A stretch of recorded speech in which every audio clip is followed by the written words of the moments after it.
আসসালামু আলাইকুম, সবাইকে ওয়েলকাম করছি আমাদের আজকের ওয়ান শট ক্লাসে। আজকের ওয়ান শটটা হচ্ছে আমাদের জুলজি চ্যাপ্টার 7 চলন এবং অঙ্গ চালনা অধ্যায়ের উপরে। এবং এই অধ্যায়টা পড়তে গিয়ে জুলজিতে সবচেয়ে বেশি হিমশিম খেয়ে যায় মানুষ, কারণ এখানে অনেক কিছু আছে মুখস্থের। তবে তোমাদের বলে রাখি, সিকিউ ওয়ান শটের পরে তোমরা আমার এটা একটা এমসিকিউ ওয়ান শট পাবা। সিকিউ ওয়ান শট আজকে মেইনলি আমাদের সৃজনশীলের যে প্রশ্নগুলো বেশি আসে সেগুলো নিয়ে সাজানো। প্রথমে আমি তোমাদেরকে সাজেশন দিব এবং সাজেশন বেসড পড়াবো। সেই পড়াগুলো যেগুলো তোমাকে যেভাবে লিখতে বলবো, তুমি যদি ক্লাসের মানে মেইন পরীক্ষায় এভাবে ইনশাল্লাহ লিখতে পারো, তোমাকে ইনশাল্লাহ কেউ আটকাতে পারবে না। এই অধ্যায়ে শুরুতে 206টা অস্থির নাম আছে এবং সেই অস্থি নিয়ে অনেক কিছু আছে। মজার বিষয় হচ্ছে অস্থির এই অংশগুলো থেকে পরীক্ষায় তেমন একটা সিকিউ আসে না। টু বি ভেরি অনেস্ট, তুমি যদি সিকিউ গুলো অ্যানালাইসিস করো দেখবা ম্যাক্সিমাম সিকিউ প্রশ্নগুলো গ ঘ এগুলো আসে একটু ব্যাক পার্ট, অস্থি তরুণাস্থি পার্থক্য, তারপরে তোমার ধরো বিভিন্ন ধরনের পেশির পার্থক্য, এগুলোর গঠন, অস্থির গঠন, এরকম ওই পার্টগুলো থেকে প্রশ্ন বেশি আসে। সো ইনশাল্লাহ আমি তোমাকে সাজেশন দিয়ে সেভাবেই আমি তোমাকে প্রত্যেকটা প্রশ্ন পড়াই দিব। তো আমরা ফার্স্টেই চলে যাচ্ছি এই অধ্যায়ের সাজেশনের উপরে। এই অধ্যায়ের আমাদের মোস্ট ইম্পর্টেন্ট টপিকগুলোর উপরে, সেগুলো পরীক্ষায় আমাদের লাগবেই। সো শুরু করতেছি আমাদের সাজেশন দিয়ে। খেয়াল করে দেখো ভাই, প্রথমে এই অধ্যায় থেকে আমাদেরকে পড়তে হবে পিছনের পার্টটা। ফার্স্টে আমরা পড়বো আমাদের অস্থির মধ্যে একটা টাইপ আছে নিরেট অস্থি বা কঠিন শক্ত অস্থি একদম। এই নিরেট অস্থির গঠন আমরা জানি। নিরেট অস্থি মূলত ভাই, নিরেট অস্থির মধ্যে একটা স্পেশাল তন্ত্র আছে, নাম হচ্ছে হেভারশিয়ান তন্ত্র। তো অ্যাকচুয়ালি নিরেট অস্থির গঠন পরীক্ষায় আসার অর্থ হচ্ছে হেভারশিয়ান তন্ত্র পরীক্ষায় আসছে। তার মানে তোমাকে এই হেভারশিয়ান তন্ত্রটা খুব ভালো করে পড়তে হবে। খুবই ইম্পর্টেন্ট, 5 স্টার ইম্পর্টেন্ট একটা টপিক এই হেভারশিয়ান তন্ত্র। এটা আমরা খুব ভালো করে পড়বো। নেক্সট 3 স্টার ইম্পর্টেন্ট একটা টপিক, সেটা হচ্ছে অস্থি এবং তরুণাস্থির পার্থক্য। আসলে শুধু পার্থক্য পরীক্ষা আসে না, অস্থি এবং তরুণাস্থির মূলত পরীক্ষায় যে কোনো গ নাম্বারে এদের গঠন আসতে পারে। তো আসলে এই জন্য আমরা পার্থক্য আকারে পড়বো, যেন পার্থক্য পড়ার সাথে সাথে আমাদের গঠন পড়া হয়ে যায়। কারণ তুমি যখন প্রত্যেকটা টপিকের উপরে সাপোজ অস্থির উপরে 7-8টা পয়েন্ট পারো, তরুণাস্থির উপরে 7-8টা পার্থক্যকারী পয়েন্ট পারো, তুমি অটোমেটিক্যালি গঠন পারবাই। কারণ তখন তুমি এই পয়েন্টগুলোকে যদি লম্বা করে লিখে দাও, এগুলোই তোমার মেন গঠন হয়ে যাবে। তো তুমি পার্থক্য শিখবা, তখন তুমি ইজিলি এই গঠন যেটাই আসুক তুমি পরীক্ষায় অ্যান্সার করতে পারবা। ঠিক আছে? আচ্ছা, এবার চলে আসি ইনশাল্লাহ ভেরি ভেরি ভেরি ইম্পর্টেন্ট ভাই, খুবই ইম্পর্টেন্ট 5 স্টার টপিক আরেকটা, সেটা হচ্ছে 3 ধরনের যে পেশি আছে সেই 3 ধরনের পেশির গঠন। So as a normal thing 3 ধরনের পেশির ছবি, গঠন, অনেক কিছু আসতে পারে। আমরা একসাথে পড়ে ফেলবো পার্থক্য, তাহলে পার্থক্য দিয়ে আমরা একই সাথে গঠন, ছবি সব আমরা কভার করে ফেলবো। ঠিক আছে? একদম 3 ধরনের পেশির পার্থক্য দিয়ে আমরা সব গঠন, এই যে গঠন বা আমাদের জন্য ছবি টবি যা আছে, হ্যাঁ, সব কিছু আমরা ওই পার্থক্যের মধ্যেই কভার করে ফেলবো। এটা আমাদের one of the most important question এবং এটা অলরেডি বিভিন্নবার পরীক্ষায় আসছে। খুবই ইম্পর্টেন্ট ভাই, মাঝে মধ্যে ক্ষত দেয়, অনেক সময় একটু সারা একটু বড় প্রশ্ন দিয়ে দেয়। সেটা হচ্ছে পেশি কিভাবে কাজ করে। দেখো পরীক্ষা আমাদের বইয়ের মধ্যে লেখা আছে পেশিতে টান পড়ে কিন্তু ধাক্কা দেয় না। তো ওইটাই হচ্ছে সেই প্রশ্নটা, যে পেশি কিভাবে কাজ করে, এটা তুমি কিভাবে পরীক্ষার খাতায় লিখবা, পরীক্ষার খাতায় ঠিক কোন উদাহরণগুলো দিয়ে তুমি কথাটা মিক্স করে লিখবা, এই জিনিসগুলো হচ্ছে আমাদের ইম্পর্টেন্ট। মানে জিনিসটা তোমাকে অবশ্যই খাতার মধ্যে সুন্দর করে লিখতে হবে। খাতার মধ্যে সুন্দর করে লিখলে তুমি এই অধ্যায় থেকেও তুমি 10-এ মিনিমাম 9 করে তুমি পেতেই পারো। আমরা কিন্তু বায়োলজি সৃজনশীলে আমাদের টার্গেট 10-এ 10 পাওয়া, ঠিক আছে, কিন্তু ম্যাক্সিমাম ক্ষেত্রে 10-এ 9 পেলে আমরা সন্তুষ্ট থাকি, কারণ বায়োলজিতে 4-এ 4 আসলে খুব কমই দেয়। তো আমি তোমাদেরকে যে টেকনিকগুলো ইনশাল্লাহ দেখাবো আজকের ক্লাসে, তুমি যদি এইভাবে ফলো করো, যেভাবে যেভাবে তোমাকে ছবি আঁকতে বলবো, এগুলো ফলো করলে ইনশাল্লাহ তুমি 4-এ 4 পাওয়ার মতো করে খাতাটা রেডি করে দিয়ে আসতে পারবা। ঠিক আছে? আচ্ছা, তো সবাইকে আমরা ওয়েলকাম করছি ভাইয়া, ওয়েলকাম করছি আমার এই ইউটিউব চ্যানেলে, এই আবরার হামিম ইউটিউব চ্যানেলে। এবং যারা যারা চ্যানেলে নতুন, যারা চ্যানেলটা এখনো সাবস্ক্রাইব করো নাই, তারা অবশ্যই চ্যানেলটা সাবস্ক্রাইব করে আমাকে মোটিভেশন দিও। I will be so much motivated in this part ইনশাল্লাহ। এবং সবাইকে ধন্যবাদ যারা চ্যানেলটা সাবস্ক্রাইব করে চ্যানেলের প্রত্যেকটা ভিডিও দেখে। আমি ক্লাসগুলো সবার জন্য ফ্রিতে এনেছি, যেন সবাই এই ক্লাসগুলো করে আলটিমেটলি উপকৃত হয় এবং হতে পারে। এবং তোমাদের কাছে যদি ক্লাসগুলো ভালো লাগে, তোমরা তোমাদের জুনিয়রদের কাছে এই ক্লাসগুলো সাজেস্ট করবা। ভাইয়ার একক বায়োলজি কোর্সের নাম হচ্ছে মাস্টার বায়োলজি। ঠিক আছে? এইচএসসি 25 ব্যাচের জন্য ভাইয়া প্রথম শুরু করছিলাম, ইনশাল্লাহ ইন ফিউচার বাকি ব্যাচগুলোর জন্য হয়তো ইনশাল্লাহ আসবে। ঠিক আছে, গুড। সো পেশি কিভাবে কাজ করে ভেরি ইম্পর্টেন্ট, এটা আমাদের মাস্ট পড়তে হবে। নেক্সট চলে আসি আমরা ভাই, আমাদের এতগুলা পেশি পড়লাম, আমাদের অস্থি কি কিছুই লাগবে না? আমরা সেফ থাকার জন্য দুইটা অস্থি পড়বো, যে অস্থিগুলো বিভিন্ন সময় মাঝে মধ্যে বোর্ডে আসছে এবং কিছু কিছু কলেজেও আসছে।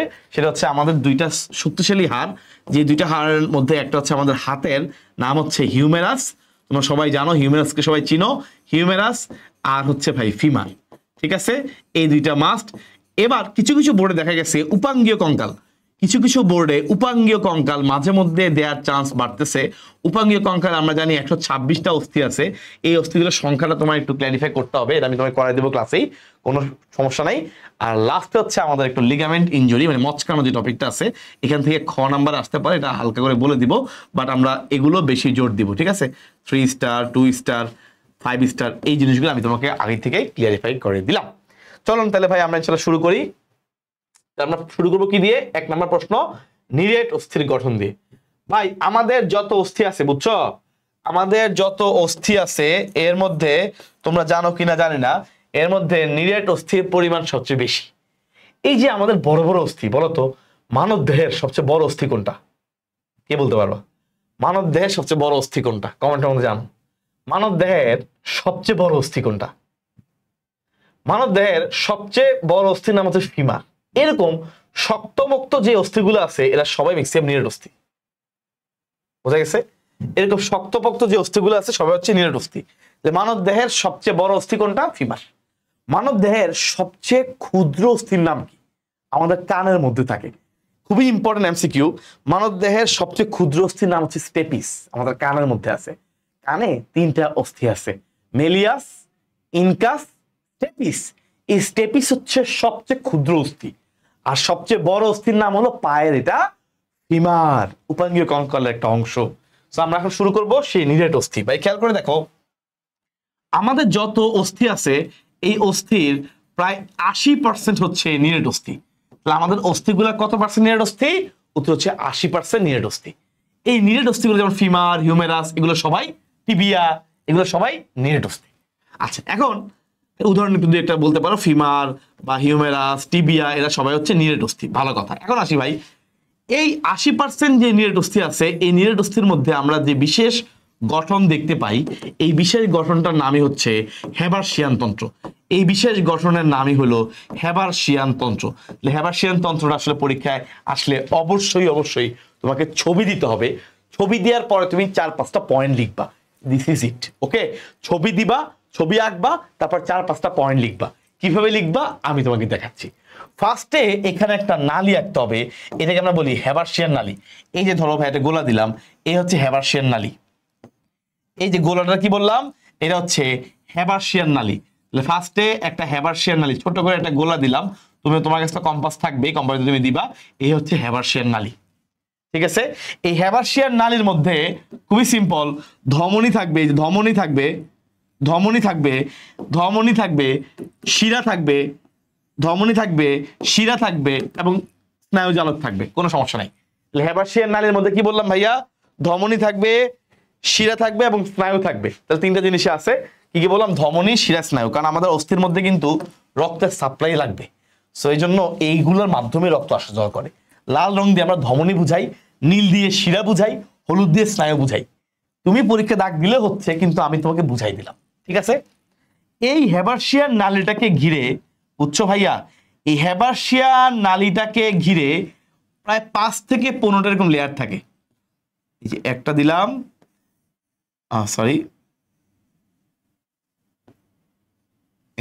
এই হেবারশিয়ান নালীটাকে ঘিরে 5 থেকে 15টা লেয়ার। 2টা দিলাম, সাপোজ 3টা দিলাম, 3টা দিলাম, ধরো আরেকটা দিলাম, 4টা। আমি আপাতত 4টা আঁকলাম, বেশি আঁকতেছি না। এই হেবারশিয়ান নালীটাকে ঘিরে ভাই কি বললাম? 5 থেকে 15টা লেয়ার থাকে। কি বললাম? 5 থেকে 15টা লেয়ার থাকে। এই 5 থেকে 15টা লেয়ার দেখা যায় হেবারশিয়ান নালীটাকে ঘিরে রাখে। এই লেয়ারগুলোকে বলে ল্যামেলি। এই লেয়ারগুলোকে কি বলে? ল্যামেলি। তাহলে হেবারশিয়ান নালীকে ঘিরে রাখে কে? ল্যামেলি। কয়টা? 5 থেকে 15টা। কয়টা? 5 থেকে 15টা। Very good. নেক্সট ভাইয়া, এই হেবারশিয়ান এই নালী যে ল্যামেলি, এই ল্যামেলির মধ্যে বিভিন্ন গহ্বর থাকে, যে বিভিন্ন গহ্বর, বিভিন্ন গহ্বর। বল ভাই গহ্বরের কাজ কি? এই গহ্বরগুলা, এগুলোর মধ্যেই মূলত অস্থির কোষগুলা অবস্থান করে। বুঝতে পারছো? আমি কয়েকটা দেখাচ্ছি, সব দেখাচ্ছি না, তুমি সবগুলা পরে 2-1টা আঁকবা। এই হচ্ছে গহ্বর। এই গহ্বরগুলোর মধ্যে, এই খালি জায়গাগুলোর মধ্যে, গহ্বরগুলোর মধ্যে কোষগুলো অবস্থান করে। এই গহ্বরগুলোকে বলে লেকুনা। তাহলে ল্যামেলির মধ্যে যে সকল গহ্বর থাকে, এই গহ্বরগুলোকে কি বলে? এই গহ্বরগুলোকে বলা হয় লেকুনা। কি বলা হয়? লেকুনা। Very good. নেক্সট ভাই, এই লেকুনার মধ্যে কি থাকে? এই লেকুনার মধ্যেই থাকে অস্থির কোষগুলা। কোষ মানে নিউক্লিয়াস আছে, দিলাম নিউক্লিয়াস, বুঝাচ্ছি এর মধ্যে কোষ আছে। এই যে দিলাম নিউক্লিয়াস, বুঝাচ্ছে এর মধ্যে কোষ আছে। তাহলে ভাই বলো তো, অস্থি কোষকে কি বলে? অস্থি কোষকে বলে অস্টিওসাইট। অস্থির পরিণত কোষকে কি বলে? অস্টিওসাইট। এই যে দিলাম অস্টিওসাইট, হয়ে গেল। এই জিনিসটা পুরোটাতে কন্টিনিউ করবা, ওকে? অর্থাৎ এই যে দিলাম এইভাবে, হ্যাঁ, তুমি কোষগুলা দিয়ে নিউক্লিয়াস দিয়ে চাইলে পরে ফিল আপ করতে পারো, তোমার ইচ্ছা মতো তুমি করতে পারো, সমস্যা নেই। তোমার সে স্বাধীনতা আছে, ঠিক আছে? এই যে কয়েকটা তুমি বেছে দিবা, তো কয়েকটা দিয়ে দিবা, সমস্যা নাই। তুমি খুব বেশি দিতে না চাইলেও খুব আহামরি ঝামেলা পোহানোর দরকার না। এই যে ভাই, ঠিক আছে, এই যে হয়ে গেল, এই যে হয়ে গেছে। তাহলে এই যে আমাদের গহ্বরগুলো দিয়ে দিলাম, আমরা পুরো একটু গহ্বর দিয়ে দিব, কারণ অস্থি কোষগুলো থাকে গহ্বরের মধ্যে। এই যে গহ্বর দিয়ে দিলাম, হ্যাঁ, এই দিয়ে দিলাম গহ্বর, দিয়ে দিলাম গহ্বর। মোটামুটি আকারে আমাদের গহ্বরগুলো দেওয়া হয়ে গেছে, ঠিক আছে? তুমি মোটামুটি করে দিলেই হচ্ছে, খুব আহামরি তোমাকে প্যারা নেওয়ার কোনো প্রয়োজন নাই। এই যে ভাইয়া মোটামুটি মনে করো হয়ে গেছে। এই হচ্ছে গহ্বরগুলো অবস্থান করে, লেকুনার মধ্যে অস্থি কোষ অবস্থান করে, নাম কি? অস্টিওসাইট। এই যে ভাই অস্থি কোষগুলা, এরা যে বিভিন্ন লেয়ারে থাকে, এদের কি নিজস্ব যোগাযোগ দরকার আছে না? এদের নিজস্ব যোগাযোগের জন্য, এদের কানেকশনের জন্য এইরকম করে এই কিছু প্রবর্ধক থাকে, এদের মাধ্যমে এরা পরস্পর কানেকশন লেগে আছে। এই যে এদের মাধ্যমে এরা মূলত পরস্পরের সাথে কানেক্টেড থাকে। এই যে কানেকশনের ওয়েটা, এই যে কানেকশনের জন্য এই যে প্রবর্ধকগুলা, এই প্রবর্ধকগুলো, এদের নাম হচ্ছে ভাই ক্যানালিকুলি। এদের নাম কি? ক্যানালিকুলি। আমাদের কিন্তু হেবাসিয়ান তন্ত্র আলহামদুলিল্লাহ শেষ, একদম সিম্পল।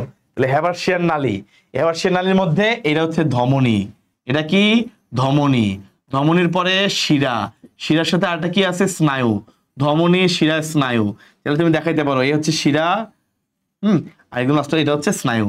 আমি তোমাকে দেখাই দিলাম আর কি। তুমি যদি এগুলো না দেখাতে চাও কোনো সমস্যা নাই, এগুলো বেশি দেখাইতে গেলে ছবিটা বিশ্রী হয়, তো এই জন্য না দেখানোই ভালো। একটু এভাবে মার্ক করে দাও। আর তোমার যদি স্পেস থাকে, ছবির মধ্যে যদি তোমার স্পেস থাকে, উপর নিচে দেখাইতে পারো, তাহলে দেখাইতে পারো। আদারওয়াইজ কোনো প্রয়োগ দরকার নাই, আমি তোমাকে এটা বুঝাই দিচ্ছি যেন তোমার বুঝতে ইজি হয়। তাহলে ধমনী, শিরা, স্নায়ুতন্ত্র মোটামুটি হয়ে গেছে, শেষ। এই হচ্ছে আমাদের মোটামুটি হেবাসিয়ান তন্ত্র। হেবাসিয়ান নালী, মাঝখানে ধমনী, শিরা, স্নায়ু, চারপাশে 5 থেকে 15টা লেয়ার, নাম কি? ল্যামেলি। এই ল্যামেলির মধ্যে লেকুনা থাকে। লেকুনা মানে কি? গহ্বর, যেগুলোর মধ্যে অস্থিকোষ অবস্থান করে। অস্থিকোষকে আমরা অস্টিওসাইট বলি। এবং এগুলা পরস্পর ক্যানালিকুলির মাধ্যমে এরা পরস্পরের মধ্যে সংযোগ সাধন করে। তাইলে ভাইয়া বুঝতে পারছো, যদি ইনশাল্লাহ পরীক্ষায় আসে, যদি পরীক্ষায় আসে, তুমি ছবিটা আঁকবা, আঁকার পরে কি লিখবা?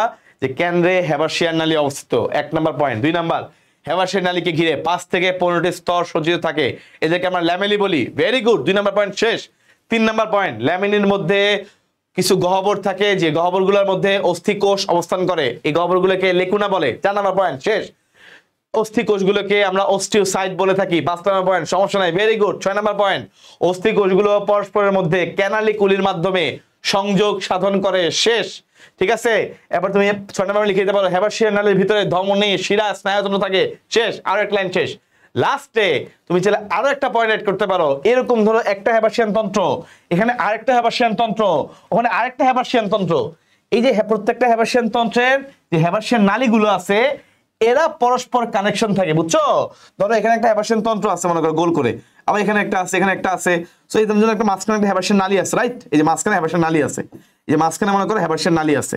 এই হেবাসিয়ান নালীগুলা পরস্পর কানেক্টেড থাকে যেই নালী দিয়ে, এদেরকে বলো, আর এই নালীগুলোর নাম হচ্ছে ভকম্যানস ক্যানেল। এই নালীগুলোর নাম কি? ভকম্যানস ক্যানেল। এই হেবাসিয়ান তন্ত্র যে আর এই নালীগুলোর মাধ্যমে যুক্ত আছে, এর নাম কি? ভকম্যানস ক্যানেল। তাহলে আলহামদুলিল্লাহ আমাদের এই প্রথম প্রশ্নটা শেষ। নিউটনের গঠন আমাদের আলহামদুলিল্লাহ শেষ।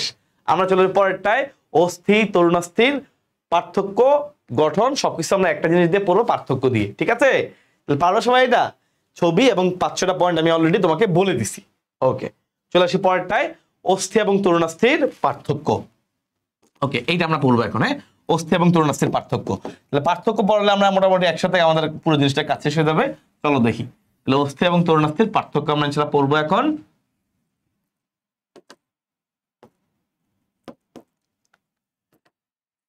আচ্ছা ধরো এই হচ্ছে অস্থি,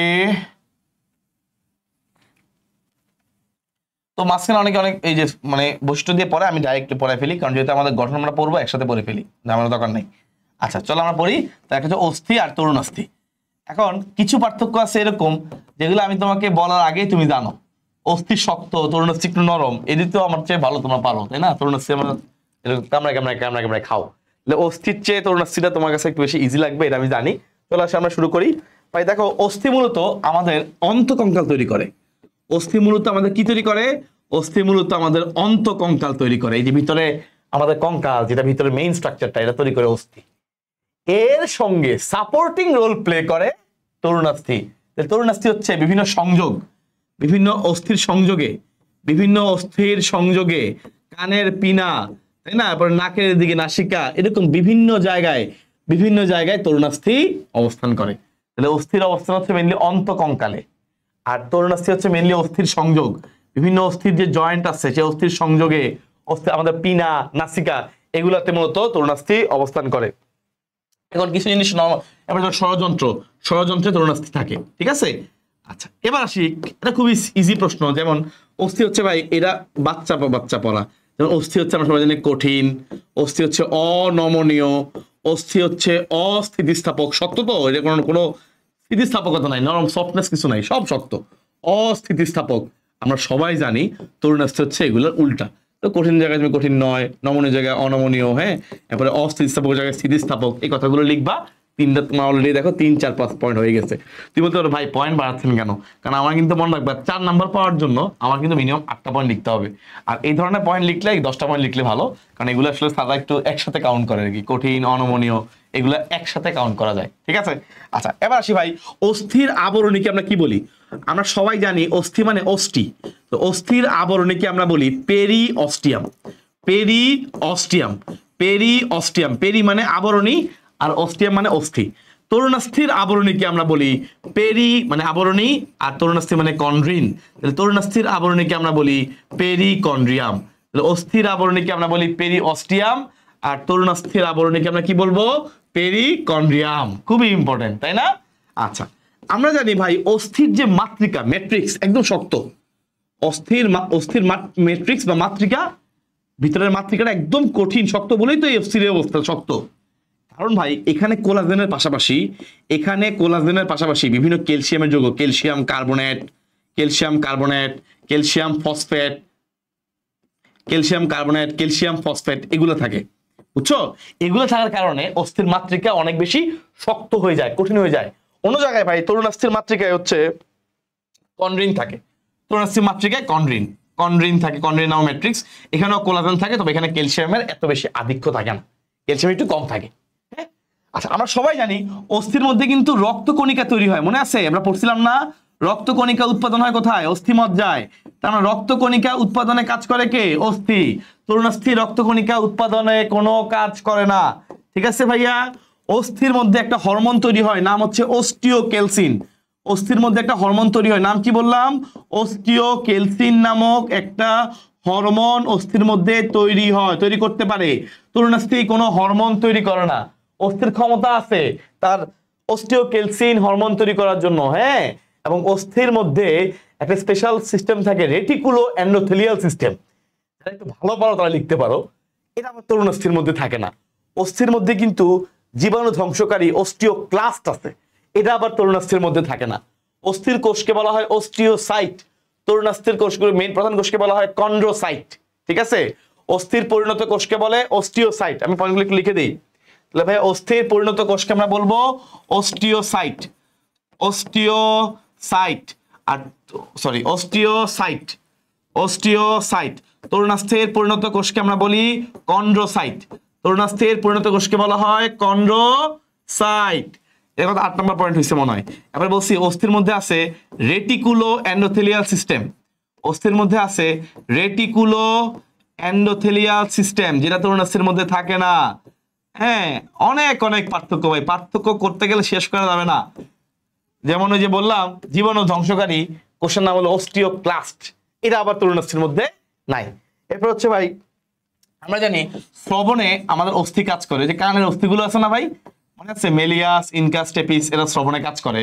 তরুণাস্থির এই ধরনের কোনো শ্রবণের সরাসরি কোনো ভূমিকা নাই, একদম সরাসরি সাউন্ড কন্ডাকশনে, এয়ার কন্ডাকশনে কোনো ভূমিকা নাই। এবার আসি ভাই, অস্থির নিজস্ব রক্তনালী আছে। অস্থি কিন্তু রক্তনালী দিয়ে সাপ্লাই হয়। তোমরা একটু আগে পড়ছো, তোমাদেরকে ভাই পড়াইছি হেবাসিয়ান তন্ত্রের মধ্যে রক্তনালী দেখাইছি। তার মানে অস্থির মধ্যে রক্তনালী আছে, রক্তনালী সাপ্লাই করে। কিন্তু তরুণাস্থির কিন্তু কোনো নিজস্ব রক্তনালী নাই। কারণ কি, তরুণাস্থির যে আবরণ বা ম্যাট্রিক্স এটা ভেদ্য হওয়ার কারণে আশেপাশে যে কোষগুলো আছে এর যে রক্ত সাপ্লাই হচ্ছে ওইখান থেকেই সরাসরি ব্যাপন হওয়ার মাধ্যমে অটোমেটিক্যালি তার পুষ্টি বা বিভিন্ন জিনিসের আদান প্রদান হয়ে যায় ভেদ্য হওয়ার কারণে। কিন্তু অস্থিতর প্রাচীর ভেদ্য না, অস্থির মাতৃকর কঠিন শক্ত, একদম শক্ত। সেই জন্য ওর পার্সোনাল রক্তনালী লাগে। অলরেডি আমার 11টা পয়েন্ট হয়েছে ভাই, আর পয়েন্ট দরকার আছে? দরকার নাই। আমি যদি পয়েন্ট বাড়াতে চাই পয়েন্ট আরো অনেক বানাতে পারবো। ঠিক আছে, আমার আসলে 11 না 12টা পয়েন্ট, আমি 8 নাম্বারটা দুইবার লিখছি, আসলে আমার 12টা পয়েন্ট হয়েছে। ঠিক আছে, আমার অলরেডি 12টা পয়েন্ট হয়েছে। আমার মনে হয় এর চেয়ে বেশি আর দরকার নাই। 9, 10, 11, 12 হয়েছে। আলহামদুলিল্লাহ 12টার মতো পয়েন্ট হচ্ছে। চাইলে তুমি আরো লিখতে পারো। জীবাণু ধ্বংসকারী কোষের নাম হচ্ছে অস্টিওক্লাস্ট। ক্লাস্ট কিল করে, কত ক্লাস্ট কত কিল। এটা আবার তরুণাস্থির মধ্যে ভাইজান নাই। তো এইভাবে আসলে তোমার পয়েন্ট তুমি চাইলে বাড়াইতে পারো। হ্যাঁ, অস্থির কাজ, তরুণাস্থির কাজ এগুলো তুমি লিখতে পারো। অস্থি তো তোমার বডির কাঠামো দান করে, তাই না? অস্থি কিন্তু দেহের কাঠামো দান করে ভাই, খুবই ইম্পর্টেন্ট। কাঠামো দান করে, দেহের দৃঢ়তা প্রদান করে, এসব কাজ করছে অস্থির কাজ। আর তরুণাস্থি হচ্ছে সংযোগ তলের মধ্যে যেন ঘর্ষণ না হয়, অস্থিগুলোর জন্য ক্ষয় না হয়, এসব কাজ করে। ওকে, সো কাঠামোর জন্য প্রধানত কাজ করে কিন্তু আমাদের অস্থি। তোমার বডিতে অস্থি নেই, অনেক তরুণাস্থি আছে। তোমার বডির কাঠামো কি হবে? কাঠামো থাকবে, ফিক্স থাকবে, এরকম থাকতে পারবা না। আলটিমেটলি কাঠামো দেওয়া, দৃঢ়তা দেওয়া, এগুলো মেইনলি অস্থির কাজ, ওটা তরুণাস্থির কাজ। তাহলে ইনশাল্লাহ আমাদের যদি পরীক্ষা আসে ভাইজান, পরীক্ষায় অস্থির গঠন যদি পরীক্ষা আসে, পারবা না? তুমি তো পার্থক্য তোমাকে অলরেডি 14-15টা পয়েন্ট পড়াই ফেললাম। তোমাকে যদি পরীক্ষায় অস্থির গঠন আসে, পারবা কিনা বলো তো? ইনশাল্লাহ পারবা। কারণ তখন তুমি এই 14টা পয়েন্ট এক্সেলে লিখবা যে অস্থির মধ্যে অস্টিওসাইট আছে। অস্থির মানে গঠন বলতে আসলে গঠন না, বৈশিষ্ট্য। গঠন তো আমরা নিরস্থির গঠন ওখানে শেষ, এটা আসলে গঠন না, এটা বৈশিষ্ট্য বললে ভালো। যে বৈশিষ্ট্য, যে কোনো অস্থির বৈশিষ্ট্য বা তরুণাস্থির বৈশিষ্ট্য যদি আসে, আমরা মূলত বৈশিষ্ট্যগুলো এখান থেকে বের করতে পারবো। এই যে বৈশিষ্ট্য, হ্যাঁ, কারণ এই 14টা পয়েন্ট তুমি লিখবা। আবার তোমার তরুণাস্থির বৈশিষ্ট্য আসলে 14টা পয়েন্ট লিখবা। আর আমি হলে কি করতাম, অস্থির একটা ছবি, যদি শুধু অস্থির বৈশিষ্ট্য আসতো তাহলে অস্থির একটা ছবি এঁকে দিতাম। একটা হাড্ডি আঁকতে আর আমরি কি জিনিস, একটা হাতের একটা হাড্ডি এঁকে দিতাম, এই যে হাতের একটা হাড্ডি এঁকে দিতাম, শেষ। ঠিক আছে, মোটামুটি একটা দিয়ে দিতাম হিউম্যারাস। সেই ছবি আঁকতে গিয়ে আমার আমরি কঠিন সময় লাগছে নাকি? লাগে নাই, মোটামুটি কাজ হয়ে গেছে। এটা আমি করে দিতাম। এটা করলে আমার ছবি থাকলে পরীক্ষায় নাম্বার ভালো আসে। এই জন্য তোমরা চেষ্টা করো ভাইয়া ছবি দেওয়ার জন্য। ঠিক আছে, আশা করি সবার কাছে ক্লাসটা ভালো লাগতেছে। যাদের কাছে ক্লাসটা ভালো লাগতেছে অবশ্যই তোমরা একটা লাইক অপশন আছে, লাইকের মাধ্যমে তোমাদের অভিব্যক্তি জানাবা। আর ক্লাসটা যদি ভালো লাগে অবশ্যই তুমি কমেন্ট করে জানাবা ক্লাসটা কেমন লাগছে। আমি ফ্রি টাইমে বসে কমেন্ট দেখতে থাকি এবং আমার ভালো লাগে যে কমেন্ট দেখি। আলহামদুলিল্লাহ, আল্লাহর রহমতে মানে কমেন্ট দেখে আমি বললাম নিজে মোটিভেশন দিই। রাতবেলা ঘুমাইতে যাওয়ার আগে আমি একবার দেখি, বসে দেখি, মোটিভেশন নিজে বারবার মোটিভেশন দিই। Yes, you can do this, you do something better again, এরকম অনেক ইনশাল্লাহ। ঠিক আছে ভাইয়া, তাহলে আমাদের এই জাতীয় প্রশ্ন আমরা সব পারবো ইনশাল্লাহ। চলে আসি আমাদের 5 স্টার কোশ্চেন। 3 ধরনের পেশি পরীক্ষায়, এই 3 ধরনের পেশির গঠন আসতে পারে, এদের ছবি আসতে পারে, এদের পার্থক্য যে কোনোটা আসতে পারে। আমরা ইনশাল্লাহ 3টা নিয়ে কাজ করব, গঠন, ছবি, পার্থক্য। আমরা 3টা পয়েন্ট নিয়ে এখন কাজ করব। খেয়াল করে দেখো ভাই, খুবই ইম্পর্টেন্ট। 3 ধরনের পেশি আমরা জানি। 3 ধরনের পেশি কি আছে? উই অল নো 3 ধরনের পেশি আমরা জানি। আমাদের যেটা ঐচ্ছিক পেশি, অনৈচ্ছিক পেশি এবং আরেকটা হচ্ছে হৃৎ পেশি, রাইট? আমাদের 3 ধরনের পেশি। একটা হচ্ছে আমাদের অস্থির সাথে লাগানো থাকে, এদেরকে আমরা বলি হচ্ছে ঐচ্ছিক পেশি। এদেরকে আমরা বলি হচ্ছে ঐচ্ছিক পেশি। আরেকটা হচ্ছে আমাদের অনৈচ্ছিক পেশি। আর লাস্ট হচ্ছে হৃৎ পেশি। অনৈচ্ছিক পেশি আর লাস্ট হচ্ছে হৃৎ পেশি। আচ্ছা, তো এই হচ্ছে মোটামুটি আমাদের অস্থির কাহিনী। তাহলে আমরা এদের মধ্যে পার্থক্য করবো। Very good. ঐচ্ছিক পার্থক্য করলে বলছিলাম ভাই তোমাকে, পার্থক্য যখন আমরা পড়বো আমাদের একই সাথে এদের গঠন মানে এদের বৈশিষ্ট্যগুলো একই সাথে পড়া হয়ে যাবে। ঠিক আছে, তাহলে পার্থক্য পড়লে এদের গঠন মানে আমাদের বৈশিষ্ট্য যদি পরীক্ষা আসে, এদের গঠন আসে, আমরা অটোমেটিক্যালি সবগুলো অ্যান্সার করতে পারবো। চলো আমরা দেখি। ফার্স্ট হচ্ছে ভাই ঐচ্ছিক পেশি। খেয়াল করে দেখো, ঐচ্ছিক পেশি মানে হচ্ছে আমরা জানি সবাই এরা আমরা নিজেদের কন্ট্রোলে রাখতে পারি। এগুলো আমরা কাজ আছে, এগুলো পরে লিখবো। আমরা ফার্স্টে গঠনের ছবি আঁকবো। তো অ্যাজ এ নর্মাল থিং ফার্স্টে আমরা আকার দেখবো যে কোনটার আকার কেমন। ঐচ্ছিক পেশির আকার হচ্ছে নলাকার, এরকম। আমি ছবি আঁকতেছি, দেখো এরকম নলাকার। এই যে দেখো এরকম নলাকার, এই যে এরকম নলাকার, জাস্ট এরকম নলাকার। নলাকার। আর বাকিগুলো পরে দেখো, আমি কিন্তু নিউক্লিয়াস দেই না, এগুলো পরে দিব, এখন না। নলাকার, নিউক্লিয়াস পরে, তোমার আগে যখন আমি পয়েন্টগুলো বুঝাবো তখন তুমি এমনি নিতে পারবা। অনিচ্ছিক পেশিগুলো দেখতে হচ্ছে মাকু আকৃতির, এগুলো আমাদের কন্ট্রোলের বাইরে থাকে। এই যে মাকু আকৃতির, এই এই ঠিক আছে। এই অনিচ্ছিক পেশিগুলো দেখতে কেমন? মাকু আকৃতির। হৃৎপেশি দেখতে নলাকার, তবে শাখান্বিত, শাখাযুক্ত নলাকার। গাছের শাখা যেরকম ছিল না, এরকম শাখান্বিত, এরকম দেখো, এই এই এই কানেকশন আছে, আবার ধরো এরকম, এই আবার ধরো এখানে কানেকশন আছে। এই যে নলাকার তবে শাখাযুক্ত, এই যে শাখাযুক্ত নলাকার, শাখান্বিত নলাকার। তাহলে আমাদের প্রথম পয়েন্ট শেষ। আসলে প্রথম পয়েন্ট না ভাই, এখানে আমরা তোমাদেরকে দুইটা পয়েন্ট পড়াইছি, আকার এবং ছবি। আকার এবং ছবি, ছবি আঁকতে গেলে দেখো নিউক্লিয়াস ছাড়া কিন্তু ছবিটা পূর্ণাঙ্গতা পাচ্ছে না। তাহলে আমরা নাম্বার 3 নম্বরে আমরা নিউক্লিয়াসের চিন্তা করব। নিউক্লিয়াসের অবস্থা কি খেয়াল করে দেখো। ঐচ্ছিক পেশিতে অসংখ্য, সাধারণত 100+ নিউক্লিয়াস থাকে, একটা পেশির মধ্যে 100+। আর অনিচ্ছিক পেশিতে একটাতে একটা, হৃৎপেশিতে একটাতে একটা থাকে, এখানে 100+ থাকে। নেক্সট, এই নিউক্লিয়াসের অবস্থান কোন দিকে? তাহলে আমরা ছবিটা পূর্ণাঙ্গ দিতে পারবো। দেখো নিউক্লিয়াস থাকে মূলত পরিধির দিকে। নিউক্লিয়াস কই থাকে ভাইয়া? নিউক্লিয়াস থাকে মূলত পরিধির দিকে। নিউক্লিয়াস কই থাকে? পরিধির দিকে। আর অনিচ্ছিক পেশিতে নিউক্লিয়াস থাকে স্ফীত অংশে। আসলে আমি তোমাকে দেখাচ্ছি, স্ফীত অংশে মানে ফুলা অংশে। আর হৃৎপেশির মধ্যেও ঠিক মোটামুটি কেন্দ্রের দিকেই থাকে। আসলে আমরা ছবিটা দেখি, এখানে বলছে অসংখ্য থাকে পরিধির দিকে, মানে সাইডের দিকে। এই যে সাইডের দিকে নিউক্লিয়াস থাকবে, বুঝছো ভাইয়া? এই যে সাইডের দিকে ভাই নিউক্লিয়াস রাখতেছি, সাইডের দিকে নিউক্লিয়াস রাখতেছি, সাইডের দিকে। এই যে সাইডের দিকে নিউক্লিয়াস কয়েকটা আঁকলেই হবে, সব আঁকতে হবে কোনো কথা নাই। সাইডের দিকে কয়েকটা নিউক্লিয়াস আঁকলেই হচ্ছে। এই যে সাইডের দিকে নিউক্লিয়াস, হ্যাঁ। এই যে পরিধির দিকে নিউক্লিয়াস কয়েকশো, অসংখ্য নিউক্লিয়াস থাকে। ছবি একটা শেষ। এখানে বলছি নিউক্লিয়াস কই থাকে? মাঝখানে, এই যে কেন্দ্রে স্ফীত অংশে, ফুলা অংশে। এই যে ফুলা অংশে নিউক্লিয়াস, মাঝখানে ফুলা অংশে নিউক্লিয়াস, স্ফীত অংশ মানে ফুলা জায়গাটায় নিউক্লিয়াস থাকে। তাহলে মাকু আকৃতির মাঝখানে নিউক্লিয়াস। হৃৎপেশি বলছে প্রত্যেকটা কেন্দ্রে মাঝখানে, ধরো এটা একটা কোষ, সাপোজ এটা একটা কোষ, এটা একটা কোষ, এটা একটা কোষ। এটা বলতো ভাই একটা কোষ আপনি কেমনে বুঝছেন? মাঝখানে তো ভাগ করার নাই, তার মানে এখানে ভাগ করতে হবে। Very good. এই যে ভাগটা করতেছি ভাই, এটা একটা স্পেশাল গঠন। এই যে ভাগটা এখানেই থাকে মূলত ইন্টারক্যালেটেড ডিস্ক। এই ডিস্ক থাকার কারণে হৃৎপেশির মধ্যে খুবই দ্রুত সংকেতের আদান প্রদান হয়। এরা খুবই দ্রুত একই সাথে সংকোচন প্রসারণ করতে পারে, খুব ফাস্টার। আমাদের হার্ট নিজে নিজে কাজ করে, তাই না? খুব ফাস্ট হার্টবিট করে, কারণ হচ্ছে ইন্টারক্যালেটেড ডিস্ক দিয়ে খুবই দ্রুততার সাথে উদ্দীপনা এক কোষ থেকে আরেক কোষে যায়। তাহলে দুইটা হৃৎপেশির মধ্যে এই ডিস্কটার নাম কি? Intercalated disc. আমাদের 5 নাম্বার পয়েন্ট আলহামদুলিল্লাহ শেষ। তাহলে এই দুইটার মধ্যে পয়েন্টের না কি বললাম? Intercalated disc. দেখছো ভাই ছবিটা আমি সম্পূর্ণ করতে কতক্ষণ সময় লাগছে, কিন্তু একই সাথে তোমার 5টা পয়েন্টও হয়ে গেছে। এই দুইটার মধ্যে নাই, এইটার মধ্যে আছে। অলরেডি তোমার 5টা পয়েন্ট হয়ে গেছে, কিন্তু আলহামদুলিল্লাহ তোমার ছবিটাও হয়ে গেছে। ঠিক আছে ভাইয়া, এইভাবে আসলে আমরা আগাচ্ছি যেন ইনশাআল্লাহ আমাদের পড়াটা বেশ গুছানো হয়। আমার মনে হয় পড়া গুছানোই হচ্ছে।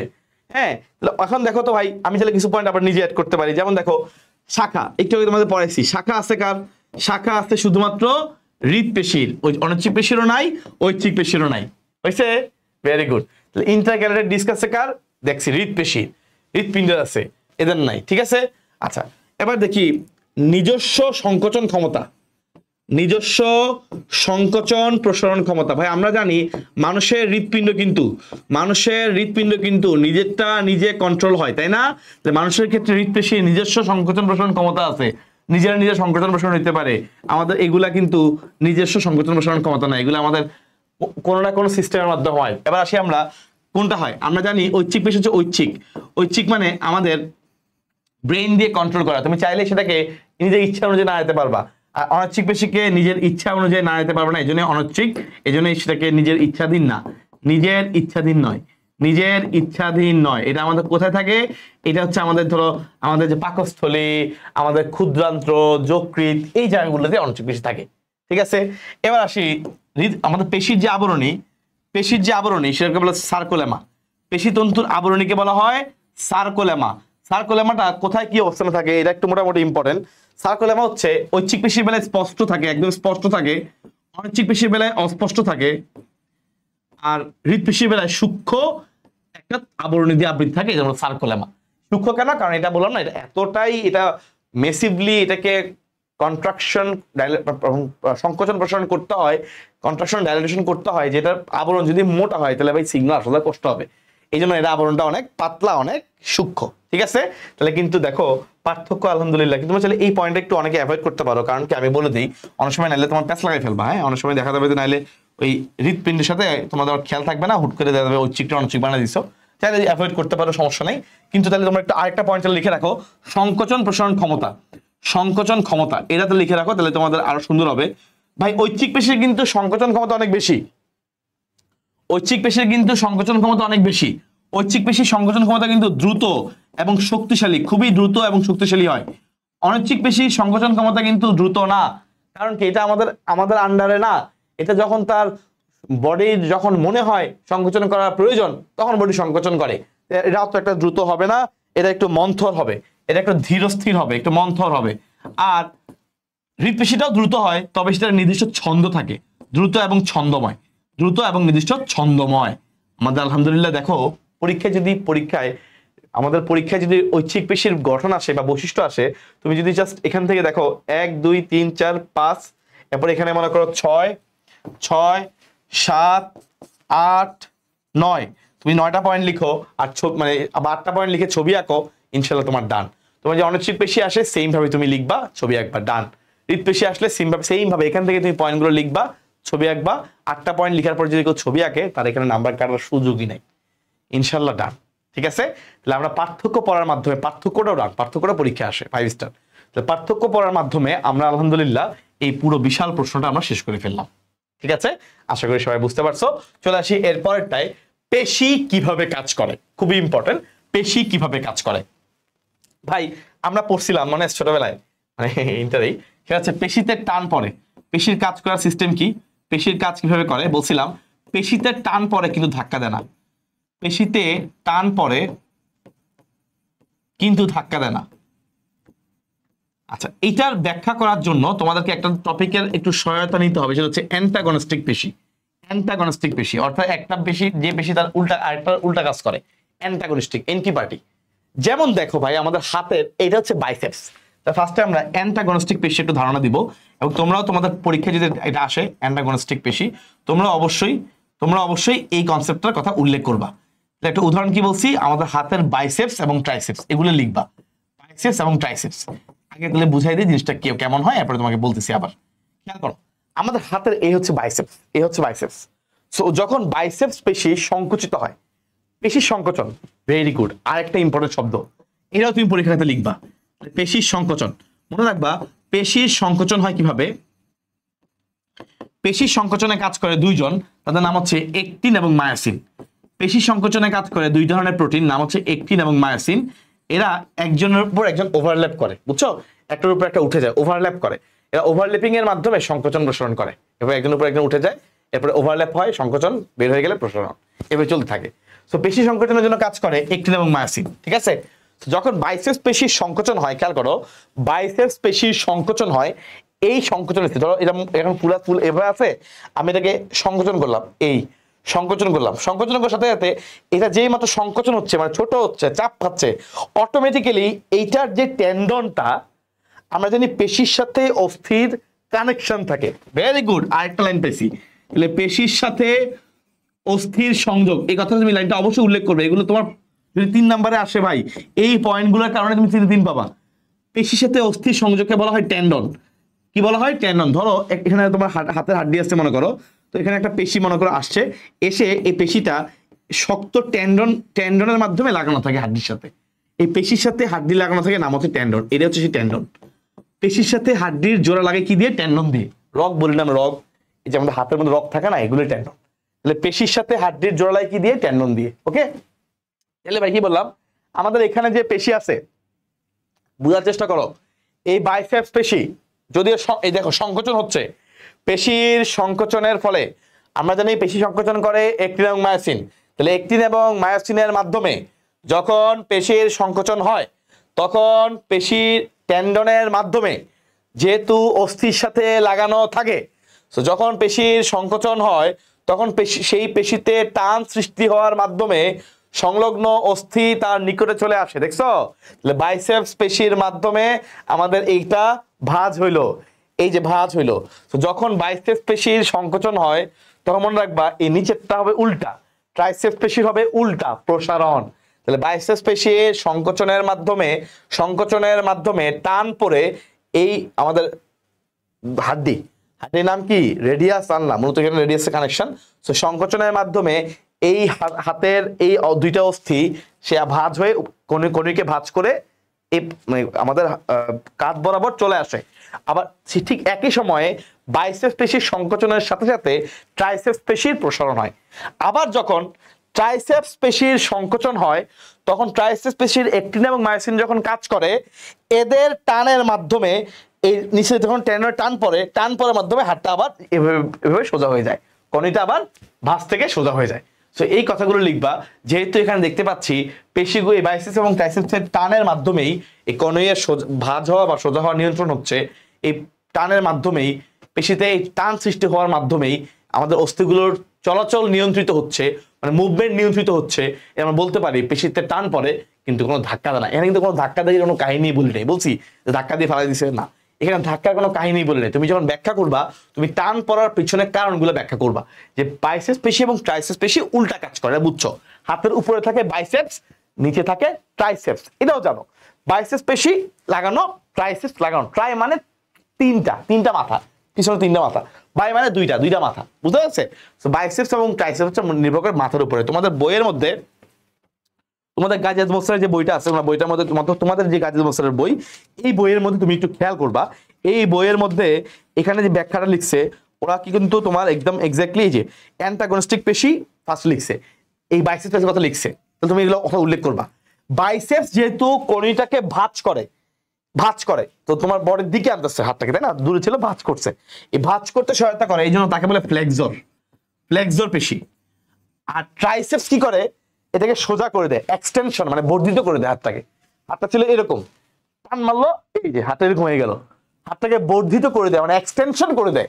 এই জন্য ট্রাইসেপসকে বলে এক্সটেন্সর পেশি। এই কথাটা তোমরা ফার্স্টে উল্লেখ করবা, বুঝা গেছে? এই দুটো উল্লেখ করবা। নেক্সট হচ্ছে ব্যাখ্যাতে বাইসেপস পেশি, একই কথা বলছিলাম। বাইসেপসে বলছিলাম তোমাকে, এই যে তোমাকে অলরেডি বলছি একটা প্রান্ত রেডিয়াসের সাথে লাগানো আছে। তো যখন বাইসেপস সংকুচিত হয়, টান পড়ে সে রেডিয়াস অস্থির সাথে একই সাথে রেডিয়াস এবং আলনা এরা ভাঁজ হয়ে এদিকে চলে আসে, এই বরাবর চলে আসে, ঠিক আছে? আমাদের কনুই সন্ধি ভাঁজ হয়ে রেডিয়াস এবং আলনা নিকটে চলে আসে।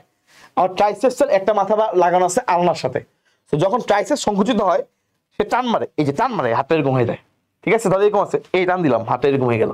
তার মানে আলটিমেটলি ভেসে টান পরে ধাক্কা দেয় না। তুমি ফ্লেক্সর এক্সটেন্সর কথা লিখবা, এরপর হচ্ছে তুমি তোমার অ্যাক্টিন মায়োসিনের কথা লিখবা। যখন এই অ্যাক্টিন মায়োসিনের মধ্যে বৈদ্যুতিক উদ্দীপনা আসবে, তখন বৈদ্যুতিক উদ্দীপনা আসলে এগুলোতে টান কাজ করে, এই কথা এই লাইনটাই লিখবা। বইয়ের মধ্যে সুন্দর লাইন লেখা আছে, বইয়ের মধ্যে দাগ দিয়ে ফেলো, যে সংশ্লিষ্ট পেশির প্রতিটি কোষ মস্তিষ্কের কোনো অংশ থেকে যদি মস্তিষ্ক থেকে সংকোচনের সংকেত পায় তখন মস্তিষ্কের অন্য অংশ থেকে পৃথক বৈদ্যুতিক উদ্দীপনাগুলোকে সমন্বিত করে, এই যে মস্তিষ্ক কি করে বৈদ্যুতিক সিগন্যালগুলোকে সমন্বিত করে টান দেওয়ার কাজটা করে। তুমি তো আর করবে না, এটা তোমার ব্রেন থেকে তুমি সিগন্যাল পাঠাও, এই যে আমি সিগন্যাল পাঠাচ্ছি, টান হয়ে গেল, আবার টান দিছে, সিগন্যাল পাঠাচ্ছি, আমি ব্রেন থেকে চাচ্ছি এটা করতে, অটোমেটিক করতে পারতেছি, তাই না? ব্রেন থেকে সিগন্যাল দেওয়ার মাধ্যমে কাজটা হয়। তো যখন উদ্দীপনা মস্তিষ্ক থেকে আসবে, এসে অ্যাক্টিন মায়োসিনকে উদ্দীপিত করবে, তখন সেখানে টান সৃষ্টি হওয়ার মাধ্যমে তোমার এই সঞ্চালনটা সম্পন্ন হবে। এই লাইনটা তোমার এখানকার একটা কি লাইন। তো তুমি বলতে পারো পেশিতে টান পড়ে কিন্তু ধাক্কা দেয় না, বুঝা গেছে? তাহলে আমি যদি পরীক্ষায় 3 নাম্বার আসে, 2 নাম্বার আসলে তুই এমনি মোটামুটি টুকটাক লিখে দিলে ইনশাল্লাহ হচ্ছে। এই সংকোচনের কথা লিখবা, এটা মাস লিখতে হবে ভাই, এটা মাস লিখতে হবে। আর এখানে এই দুটা লিখবা, মোটামুটি ছোট করে লিখতে পারো। বাট যখন গ নাম্বারে আসবে তখন তুমি বাইসেপস ট্রাইসেপসের কথাটা উল্লেখ করবা, করার পর হচ্ছে তুমি এই যে এগুলা উল্লেখ করবা। পেশি এবং অস্থি সংযোগকে টেন্ডন বলে। তো পেশি যখন টান পড়ে তখন টেন্ডনের মাধ্যমে অস্থির কাছে চলে আসে, এটা লিখবা। স্নায়ুর মাধ্যমে এটা কন্ট্রোল হয়, তাই না? খুবই সিম্পল। তোমার ব্রেন থেকে যখন সিগন্যাল যাবে সেই সিগন্যালটার মাধ্যমে সেই টানটা কন্ট্রোল হবে, এটাও সিম্পল, এটা তুমি উল্লেখ করবা। বুঝা গেছে ভাইয়া? পারবা ইনশাল্লাহ? আচ্ছা, তাহলে ইনশাল্লাহ এটা পারলে হচ্ছে, এটা আমি বলছি এই জন্য কারণ তোমাদের হচ্ছে এটা যেহেতু পরীক্ষায় মাঝে মধ্যে চলে আসে, অনেকে আমার সময় আমি কি করতাম, আমি কুলে উঠতে পারতাম না যে ভাই কি ভাই এটা তো মনে থাকে না, এটা আমি কি করবো পরীক্ষার হলে, তখন হচ্ছে আমার ঝামেলাটা হইতো। আচ্ছা, খুবই ইম্পর্টেন্ট একটা টপিক আমাদের মাঝখানে বাদ গেছে, লিভার। মাঝে মধ্যে লিভার থেকে প্রশ্ন আসে, এই লিভারটা আমি আগে দেখাবো কারণ লিভার 2 স্টার ইম্পর্টেন্ট, এরপরে আমরা অস্থির পার্টে যাবো। লিভার খেয়াল করে দেখো, লিভার বোঝানোর জন্য একটা শর্টকাট তোমার ট্রিক্স দিয়ে দেই ভাই। লিভার হচ্ছে 3 ধরনের আছে, খেয়াল করার আগে ভাই লিভার হচ্ছে 3 ধরনের, আমরা 3 ধরনেরটা একসাথে পড়ে ফেলবো। তুমি কিভাবে মনে রাখবা এবং কিভাবে মনে রাখতে হয় দেখো, প্রথম শ্রেণীর লিভার, দ্বিতীয় শ্রেণীর লিভার এবং তৃতীয় শ্রেণীর লিভার, তিনটা লিভার আমরা একসাথে বলবো, এক টপিকে কাজ শেষ। খেয়াল করো, এটা মনে রাখার সিস্টেম হচ্ছে, তোমার মনে রাখতে হবে আমাদের মাথা হচ্ছে ফার্স্ট ক্লাস, এটা নিয়ে কোনো কেউ টেনশন করার কিছু নাই। আমাদের বডিতে যদি কেউ পরীক্ষা আসে, বডিতে 1 নম্বরে কোনটা, ফার্স্ট ক্লাস কোনটা, সবাই অবশ্যই উত্তর করবো মাথা।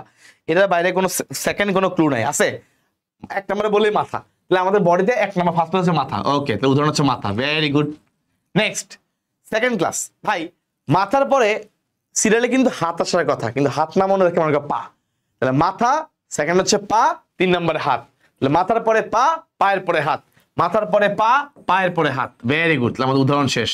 পরীক্ষায় উদ্দীপকে যদি বলে মাথার মধ্যে লিভারের কোনো কাহিনী বলছে, তাহলে বুঝবা মাথা বললেই প্রথম শ্রেণীর লিভার, পা বললেই দ্বিতীয় শ্রেণীর লিভার, হাত বললে তৃতীয় শ্রেণীর লিভার, ঠিক আছে? আচ্ছা নেক্সট, এবার সে বাংলা উদাহরণ যেগুলো আছে, ভাই দেখো কাঁচি, কাঁচি, কাঁচি লিখতে কয়টা শব্দ? কাঁচি হচ্ছে একটা শব্দ, তাই না? একটা শব্দ, তাহলে কাঁচি এক শব্দ মানে ফার্স্ট ক্লাস, প্রথম শ্রেণীর লিভার। এবার দেখো ঠেলা গাড়ি, ঠেলা গাড়ি কয়টা শব্দ? ঠেলা গাড়ি 2টা শব্দ, তাহলে দ্বিতীয় শ্রেণীর liver, very good. Next next খেয়াল করো, নখ কাটার যন্ত্র, নখ কাটার যন্ত্র, নখ কাটার যন্ত্র কয়টা শব্দ? 3টে শব্দ, তৃতীয় শ্রেণীর লিভার। তাহলে ইনশাল্লাহ তোমার এই পার্টটা শেষ। এখন আসি আমরা লিভারের যদি গঠন পরীক্ষায় এই পার্টটা যদি যে কোনো যেটা আসে, তোমার গঠনটা দেখানো লাগবে, তো গঠনটা তুমি কিভাবে দেখাবা খেয়াল করে দেখো। কাঁচির কথা একটু সবাই একটু মনে করো, ধরো তুমি একটা কাটতেছো, ধরো একটা কাগজ তুমি কাটতেছো, হ্যাঁ একটা কাগজ ধরো তুমি কাটতেছো, এই যে ধরো কাটতেছো কাঁচি, এই ধরো তোমার কাঁচি, কাঁচি তুমি কাটতেছো, এখানে মনে করো তোমার আঙ্গুলগুলো ঢুকাই দিলাম, ধরো তোমার আঙ্গুল আছে, আঙ্গুল, হ্যাঁ তুমি আঙ্গুল দিয়ে কাটতেছো, সাপোজ এই তোমার হাতটা হয়েছে মোটামুটি যা হয়েছে আঙ্গুল দিয়ে কাটতেছো, ঠিক আছে?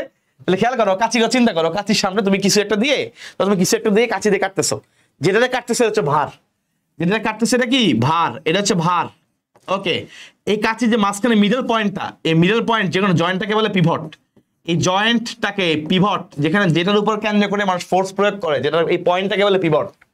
আর তোমার হাত হচ্ছে প্রচেষ্টা, তোমার হাত দিয়ে কাজ করছে হচ্ছে প্রচেষ্টা, এই যে এই সিস্টেম। তাহলে সামনে হচ্ছে ভার, এরপর হচ্ছে পিভট, এবার প্রচেষ্টা। তাহলে আমি আঁকলে কেমনে আঁকবো দেখো, আমি যে ছবিটা আঁকি কেমন হবে, মাঝখানে দাগ দিবা একটা, দাগ দেওয়ার পরে এই হচ্ছে ভার, এই হচ্ছে ভার, এই হচ্ছে ভার, ভার সামনে কি ভার, তুমি দেখছো সামনে ভার, মাঝখানে পিভট দিলাম, জয়েন্ট, জয়েন্ট মানে পিভট, এই হচ্ছে পিভট, এই হচ্ছে পিভট, তাহলে ভার আঁকলাম, পিভট আঁকলাম, লাস্টে কি প্রচেষ্টা, এই যে লাস্টে এই পয়েন্ট হচ্ছে প্রচেষ্টা। এই সিরিয়ালটা যেন ভুল না হয় সেজন্য আমাদের সব কিছু ইনশাল্লাহ একদম রিলেট করা, তোমার কোনো ভুলের সুযোগই নেই। এই যে ভার, পিভট, প্রচেষ্টা, তুমি চিন্তা করবা কেচি, কেচি মানে ফার্স্ট ক্লাস, একটা শব্দ মানে ফার্স্ট ক্লাস, তাহলে কেচি দিয়ে কাটবা, এই যে সামনে বস্তুটা কাটবা, এটা ভার, তাহলে ভার থাকবে সামনে, ভার থাকবে সামনে, মাঝখানে জয়েন্ট, এই যে জয়েন্ট, এই যে মাঝখানে জয়েন্টটা কিছু, জয়েন্টটা কি মাঝখানে না, পিভট, তাহলে পিভট মাঝখানে, আর তুমি কাটতেছো, তুমি প্রচেষ্টা, মিলা পিছনে, ঠিক আছে? আমি ব্যক্তিগত মানুষের উদাহরণটা এখানে দেখাচ্ছি না, তাও বলে দিই, মাথা না, এই যে মাথার সামনে দেখা কি ভর না, এই ভরটা সামনের দিকে, গলা এদিকে, হাঁটিরও জয়েন্ট, জয়েন্ট মাঝখানে, আর ঘাড়টাকে ধরে রাখছো ওই ঘাড়ের পিছনে পেশিগুলো দিয়ে, পিছনে পেশিগুলো হচ্ছে প্রচেষ্টা, পেশিগুলো হলো প্রচেষ্টা, পিছনে হলো প্রচেষ্টা, মিলছে? ভার, জয়েন্ট, প্রচেষ্টা। তারপরে মাংসগুলো আর দেখাচ্ছি না, কারণ এগুলো সব বিষয় অনেক বড় ক্লাস হয়ে যাবে। দ্বিতীয় শ্রেণীর লিভার, ঠেলা গাড়ি, ঠেলা গাড়ি সবাই তো ছবি মনে আসতো, ঠেলা গাড়ি, এই যে একটা গাড়ি ঠেলতেছো মনে করো, এই যে গাড়ি ঠেলতেছো, রাইট, এখানে একটা মানুষ মনে করো গাড়ি ঠেলতেছে, একটা মানুষ মনে করো গাড়ি ঠেলতেছে, তাহলে খেয়াল করে দেখো ভাই খুবই ইজি, এইটা হচ্ছে এই যে ভার, এখানে মনে করো ভার নিয়ে ঠেলতেছে, ঠেলা গাড়িতে ভার, এই হচ্ছে ভার, এই হচ্ছে ভার নিয়ে যাচ্ছে, তাহলে খেয়াল করো তো ভাই এটা কি আমার চাক্কাটা, চাক্কাটা হলো জয়েন্ট, জয়েন্ট হচ্ছে পিভট, জয়েন্ট হচ্ছে পিভট, মাঝখানে এটা হচ্ছে ভার, আর এটা হচ্ছে প্রচেষ্টা। এই যে শেষ তোমার ঠেলা গাড়ির কাহিনী, দ্বিতীয় শ্রেণীর লিভারের কাহিনীও শেষ। তাহলে আমি যদি দাগ দিয়ে দেখাই কি হবে বলো তো, দাগ দিয়ে দেখাইলে এখানে সামনে হচ্ছে পিভট, যে পিভট, মাঝখানে হচ্ছে ভার, এই যে ভার, আর এখানে হচ্ছে প্রচেষ্টা, হয়ে গেছে, ঠিক আছে? তাহলে এই যে এখানে পিভট, তাহলে এটা পিভট, পিভট, এটা হচ্ছে ভার, আর এটা হচ্ছে প্রচেষ্টা, কাজ শেষ। আর লাস্টের বাকি আছে থার্ড ক্লাস লিভার, তৃতীয় শ্রেণীর লিভার, এটা হচ্ছে হাত, হাতের উদাহরণ তো সবাই এমনি পারো, তারপরে তোমাদেরকে একটু ভাই বলে দিই, খেয়াল করে দেখো, হাত দিয়ে ধরো তুমি কোনো একটা বস্তু উঠাইলা, ভাই দেখো ভাই খেয়াল করো সবাই, ধরো আমি হাত দিয়ে এই বস্তুটা উঠাইলাম, এই যে এমনি রাখলাম, ওকে খেয়াল করো এভাবে রাখছি, দেখতে পাচ্ছ, এই এভাবে রাখছি, ওকে খেয়াল করো সবাই, খেয়াল করো সবাই খেয়াল করো, এ রাখছি, এ হচ্ছে ভার, এ হচ্ছে ভার, আমার তো দাঁড়াও মাসেল কম তো দেখা যায় না, দেখো এ হচ্ছে ভার, এ হচ্ছে ভার। ভারের পরে ভাইজান খেয়াল করে দেখো, ভারের পরে এই যে জয়েন্টটা কিন্তু পিছনে, আমার জয়েন্ট কিন্তু হাতের জয়েন্ট কিন্তু পিছনের দিকে, খেয়াল রেখো হাঁটিটা কিন্তু পিছনের দিকে দেখা যায়, তার মানে পিভট কিন্তু পিছনে, ভার সামনে, পিভট পিছনে, মাঝখানে কি এই মাংসপেশি, মাঝখানে হচ্ছে মাংসপেশি। Very good. তাহলে ভাইজান খেয়াল করে দেখেন, ভাই ছবিটা কি, হাতে ছবিটা আঁকলে বুঝতে পারবে। দেখো এই ধরো মাংসপেশি, এই এই ধরো এই হচ্ছে ভার, এই হচ্ছে ভার, এই হচ্ছে ভার, ঠিক আছে, ভার সামনে, ভার মাঝখানে কি মাংসপেশি, এই যে মাংসপেশি মানে প্রচেষ্টা, পেশি মানেই প্রচেষ্টা, কারণ পেশি দিয়ে আমরা প্রচেষ্টা করি, কাজ করি। আর লাস্ট হচ্ছে জয়েন্ট মানে পিভট, পিভট। এই হচ্ছে আমাদের থার্ড ক্লাস লিভার শেষ। সো লিভারের এই কঠিন টপিকটা আশা করি সবাই ইনশাআল্লাহ ক্লিয়ার, এবং পরীক্ষা আসতে তোমাদের এই ছবিটা আঁকতে হবে, তখন তোমরা এই সিস্টেমটা ফলো করে ছবিটা আঁকলে তোমাদের জন্য ইজি, ঠিক আছে। তাহলে এটা যদি আমি বলি কেমন হবে, আচ্ছা ও ঠেলা গাড়ি যে ঠেলতেছে, প্রতিষ্ঠার দিকটা ছিল উপরে, এটা খেয়াল রাখো, ঠেলা গাড়ি যেহেতু আমরা উপর দিকে ঠেলতেছি, প্রতিষ্ঠার দিকটা ছিল উপরে দেওয়াটা ভালো, হয় যে উপরে দেওয়া ভালো। কিভাবে এখানেও প্রতিষ্ঠার দিকটা উপরের দিকে, কারণ আমি বস্তুটাকে ধরে আছি তো উপরের দিকে প্রতিষ্ঠা। আমি চিন্তা করি তাহলে সামনের দিকে হচ্ছে ভার, এর দিকে ভার, মাঝখানের দিকে পিভট, আর এই বরাবর হচ্ছে আমার প্রচেষ্টা, শেষ, ঠিক আছে। এই হচ্ছে আমার 3 ধরনের লিভার। তাহলে আলহামদুলিল্লাহ লিভারটাও শেষ। আমাদের আগের পৃষ্ঠার মনে লিখছিলাম যে লিভার, লিভার আমাদের আলহামদুলিল্লাহ শেষ, ঠিক আছে ভাই, লিভার শেষ, কিন্তু লিভার শেষ। সো লিভার শেষ, চলে আসে আমরা আমাদের এরপরেরটা, আমাদের হাড্ডিগুলোতে অস্থি। আমাদের 2টা প্রশ্ন বাকি আছে, তাহলে আমাদের এই ওয়ান শট শেষ হয়ে যাবে ইনশাআল্লাহ। যে অস্থির মধ্যে 2টা অস্থি আমরা খুব ভালো করে পড়বো, একটা হচ্ছে হিউম্যারাস, একটা ফিমার, আর উপাঙ্গিক কঙ্কালের সংখ্যা হিসেবটা আমাদের ইম্পর্টেন্ট। খেয়াল করে দেখো অস্থি, ভাইজান অস্থির মধ্যে আমরা 2টা মেইনলি পড়ি, একটা হচ্ছে ফিমার, একটা হিউম্যারাস, ফিমার একটা হিউম্যারাস, আমরা একসাথে ছবি আঁকবো। তো এখানে বেসিক্যালি পরীক্ষা যদি আসে তোমাকে 2-3টা করে পয়েন্ট লিখতে হবে, আর মেইনলি ছবিটা আঁকতে হবে। এখানে মূলত পরীক্ষায় প্রশ্নটা আসে মূলত ছবি আঁকার জন্য, বুঝছো। এবং তোমরা কি করবা, তোমাদের মেইন বইয়ের এই ছবি না, তোমাদের মেইন বইয়ের মধ্যে দেখবা কিছু প্র্যাকটিক্যাল আছে, ব্যবহারিক আছে, ওই ব্যবহারিক অংশে দেখবা তোমাদের কিছু ছবি আছে, ওই ছবিটা দেখে তোমরা আঁকার চেষ্টা করবা। চলো ভাই এঁকে দেই। ফার্স্টে আমরা হিউম্যারাস আঁকবো। ফার্স্টে গোলা দিলাম, খুবই সিম্পল, একটা উপরে একটু উঁচা করলাম, সরাসরি নামাই দিলাম, সরাসরি নামাই দিলাম, এই যে নামাই দিলাম, একদম সিম্পল ছবি। লাস্টে দিয়ে এখানে এসে আমরা একটা এরকম একটা পাইপের মতো আঁকবো, আর এটা মিলাই দিব। এই হয়ে গেছে আমাদের হিউম্যারাস আঁকা শেষ। আমাদের মধ্যে হিউম্যারাস আঁকা শেষ। লাস্ট তোমরা চাইলে লাস্টের অংশটা হচ্ছে একটু বড় করে দিতে পারো, একটু সাইডটা একটু বাড়াই দিতে পারো। এই যে এই আমাদের হিউম্যারাস আঁকা শেষ। তো হিউম্যারাসটা আমি তোমার যেভাবে আঁকছি, এটা আমার মনে হয় সবাই ইনশাআল্লাহ আঁকতে পারবা, না আঁকতে পারার কোনো কারণ নাই। চলো আমরা একটু দেখি আমাদের কোন পার্টটা কি। হ্যাঁ আচ্ছা, এটা হচ্ছে হিউম্যারাসের মাথা, কোনো সন্দেহ নেই, এটা মাথা, হেড। এটা হচ্ছে মাথা, হিউম্যারাসের মাথা, মস্তক, মস্তক মানে মাথা, তো মাথা না বলে মস্তক বলে একই সমস্যা না, একই কথাই। হ্যাঁ আচ্ছা, এই যে উঁচা করে দিছি ভাই, এটাকে বলে বড় টিউবারকল, বড় টিউবারকল। তাহলে বড় আছে মানে তার মানে অবশ্যই ছোট একটা আছে, তাই না? বড় থাকার অর্থ কি, ছোট একটা আছে। এই যে এইখানে একটা ছোট উঁচা থাকে, এটাকে বলে ছোট টিউবারকল। তাহলে বড় আছে মানে অবশ্যই ছোট আছে, এটাকে বলে ছোট টিউবারকল, ঠিক আছে ভাই। আচ্ছা এখন আসি, দুই ধরনের গ্রীবা আছে। গ্রীবা মানে ঘাড়, ওই যে এটা এই অংশটা খেয়াল করে, এটা এই যে মাথাটা যদি এটা হয়, তুমি চাইলে এই বরাবর এই জায়গাটাতে তুমি চাইলে কি এমনি ধরতে পারবে না? হাড্ডিটা আমার সামনে এখন নাই, থাকলে দেখাই দিতাম। তাহলে ধরো এই বরাবর তোমার মাথা আছে, ধরো এই হচ্ছে একটা হাড্ডি, এই হাড্ডির এই বরাবর মাথা আছে, মাথা তুমি এমনি ধরো না, এটা এই ধরি আমরা এটাকে এইভাবে, এটাকে আমরা বলি অ্যানাটমিক্যাল, এটাকে আমরা বলি অ্যানাটমিক্যাল গ্রীবা। কি বলি আমরা? অ্যানাটমিক্যালি, বা তার গঠনগত ভাবে তার যে এই গলার অংশটা, আমরা ধরো এই যে মাথা, মাথার পরে বডি, বডি মাঝখানে গলা না, এমনি ধরি না, এই যে এটা হচ্ছে অ্যানাটমিক্যাল গ্রীবা। তো আমি এখন অরিজিনাল হাড্ডি দেখাচ্ছি না, কারণ আমার হাড্ডির একটু পরে তোমাদের বেসিক ক্লাস আছে একটা, ওই হাড্ডি এখন আমি তোমাদের দেখাচ্ছি না, কারণ এটা তোমার ছবি আঁকতে হবে, তোমার সৃজনশীলের জন্য ছবি আঁকাটা আমি রেডি করে দিচ্ছি। অ্যানাটমিক্যাল গ্রীবা, আর এই পাশে একটু ন্যারোইং থাকে এবং এখানে বেশ সার্জারির প্রয়োজন হয়, এটাকে সার্জিক্যাল গ্রীবা বলে, সার্জিক্যাল গ্রীবা, সার্জিক্যাল গ্রীবা। এবং এই অংশটা বেশি ভাঙে, বুঝছো, সার্জারি করা লাগে বেশি ভাঙে, একটু ন্যারো থাকে, ন্যারো থাকলে গ্রীবার মতো মনে হয়। এবার আসি এই অংশটাতে, এখানে একটু খসখসে থাকে, খসখসে। কেন খসখসে? কারণ এই অংশে এসে ডেলটয়েড পেশি যুক্ত হয়। ডেলটয়েড পেশি কোনটা? আমাদের এই যে পেশিটা আছে না ভাই, এই যে সাইডের যে পেশিটা, এই সাইডের পেশিটাকে বলে ডেলটয়েড পেশি। এইটা এসে এখানে যুক্ত হয়, এই জন্য এই জায়গাটা যেখানে যুক্ত হয় জায়গাটা একটু খসখসে হয়। যেহেতু এখানে ডেলটয়েড পেশি যুক্ত হয়, এই জায়গাটার নাম হচ্ছে ডেলটয়েড রিজ। এই জায়গাটার নাম হচ্ছে ডেলটয়েড রিজ। মূলত স্যাররা এই জায়গাগুলো জানার জন্য তোমাকে পরীক্ষায় প্রশ্নটা দেয়। এই পয়েন্টগুলো থাকলে তোমাকে ইনশাআল্লাহ নাম্বার দিবে, কিন্তু লাস্টে আমাদের ছোট ছোট দুটো জিনিস আছে যেটা আসলে পারলে ভালো, না পারলে সমস্যা নাই। এই যে আমি নিচে একটা এরকম আঁকছি না, এরকম একটু শেপ আঁকছি না, এটার নাম হচ্ছে ট্রক্লিয়া। এটার নাম কি? ট্রক্লিয়া। ধরো তুমি উপরে সবকিছু লিখছো, এখানে কিছুই লিখো না, এটা খারাপ দেখায়, এই জন্য অ্যাটলিস্ট নিচে দুই একটা জিনিস লেখাটা ভালো। ট্রক্লিয়া। আর এই যে সাইডের অংশটাকে বলে এপিকন্ডাইল। এপিকন্ডাইল। তাহলে আমাদের আলহামদুলিল্লাহ এই হিউমেরাস কিন্তু ভাইয়া আকাশের চিত্র হিউমেরাস। যে কোনো ছবি আঁকার পরে কিন্তু অবশ্যই এটা হেবাসিয়ান তন্ত্র হোক, যে ছবি হোক, অবশ্যই নিচে লিখতে হবে কিন্তু চিত্র অমুক, চিত্র হেবাসিয়ান তন্ত্র বা চিত্র এটা কি হিউমেরাস। তাহলে আমাদের আলহামদুলিল্লাহ হিউমেরাস আঁকা শেষ। এই হিউমেরাস আঁকা শেষ। এই হিউমেরাস পরীক্ষা আসলে তাহলে হিউমেরাসের তুমি লিখবা মস্তক থাকে, দুইটা টিউবারকল থাকে, বড় টিউবারকল ছোট tubercle. Second line. Third line anatomical গ্রিবা এবং একটা সার্জিক্যাল গ্রিবা আছে। ফোর্থ লাইন ডেল্টয়েড পেশি যেখানে যুক্ত হয়, এই অংশটা একটু খসখসে হয়, এই অংশটাকে ডেল্টয়েড রিজ বলে। Very good. নিচের অংশে ট্রক্লিয়া থাকে এবং এপিকন্ডাইল থাকে। 5 নম্বর 6 নম্বর লাইন হয়ে গেছে। সো 4-5টা পয়েন্ট এবং ছবি আঁকলে ইনশাআল্লাহ তুমি মার্কস পাচ্ছ, তোমার এটা নিয়ে প্যারা নাই। বুঝতে পারছো ভাই? এই ছবির মধ্যেই কিন্তু পয়েন্ট ভাই বানাচ্ছি। এবং তুমি লিখবা এটা হাতের সবচেয়ে বড় অস্থি, তাই না? বা ঊর্ধ্ব উপাঙ্গের বা ওই ঊর্ধ্ব বাহুর বা বাহুর সবচেয়ে বড় অস্থি হচ্ছে হিউমেরাস। আমরা সবাই জানি আমাদের এই পাশে পুরা যে অস্থিগুলো আছে যেমন সবচেয়ে বড় মোটামুটি হিউমেরাস, আর নিচের দিকে পায়ে সবচেয়ে বড় হচ্ছে ফিমার, এবং সবচেয়ে বড় ইন্টারনাল হচ্ছে ফিমার।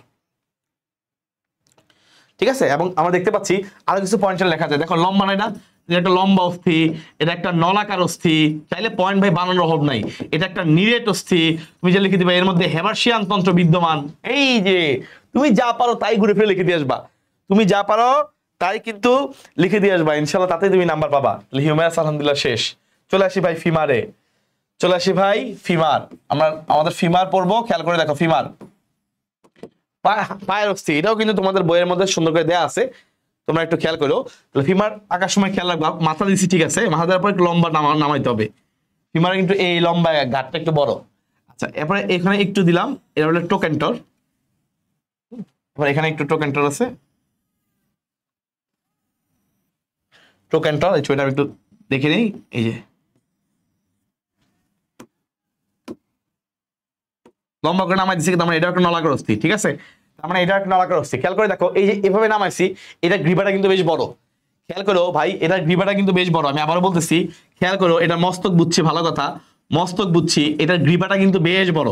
এটা গ্রীবাটা কিন্তু বেশ বড়। ফিমারের একটা গুরুত্বপূর্ণ পার্ট হচ্ছে র দিয়ে আমরা মনে রাখি, এটাকে বলে গ্রেটার ট্রোকেন্টর বা বড় ট্রোকেন্টর। ফিমারে এটাকে বলে ট্রোকেন্টর। কি বলে? ফিমারে বলে ট্রোকেন্টর। এটা আমি ভাই তোমাকে কিভাবে মনে রাখাইছি, মনে আছে ভাই? খেয়াল করো, ফিমারের লাস্টে র আছে, ট্রোকেন্টরের লাস্টে র আছে। ফিমারের লাস্টে র আছে, ট্রোকেন্টরের লাস্টে র আছে। Very good. এটা বড় ট্রোকেন্টর, এটা ছোট ট্রোকেন্টর। যাদেরই ক্লাস ভালো লাগে, আমার ক্লাস বা আমার চ্যানেলের সাথে তোমাদের ক্লাস যাত্রা ভালো লাগে, ইনশাল্লাহ কমেন্ট করে জানাবার, অবশ্যই চ্যানেলটা সাবস্ক্রাইব করে রাখবে। It's a request from my and. এবং তোমরা এই চ্যানেলে কিন্তু কোনো ফ্রি দিয়ে তোমাদের ক্লাস করতে হয় না, পুরোপুরি ফ্রিতেই তোমরা ক্লাসগুলো পাও।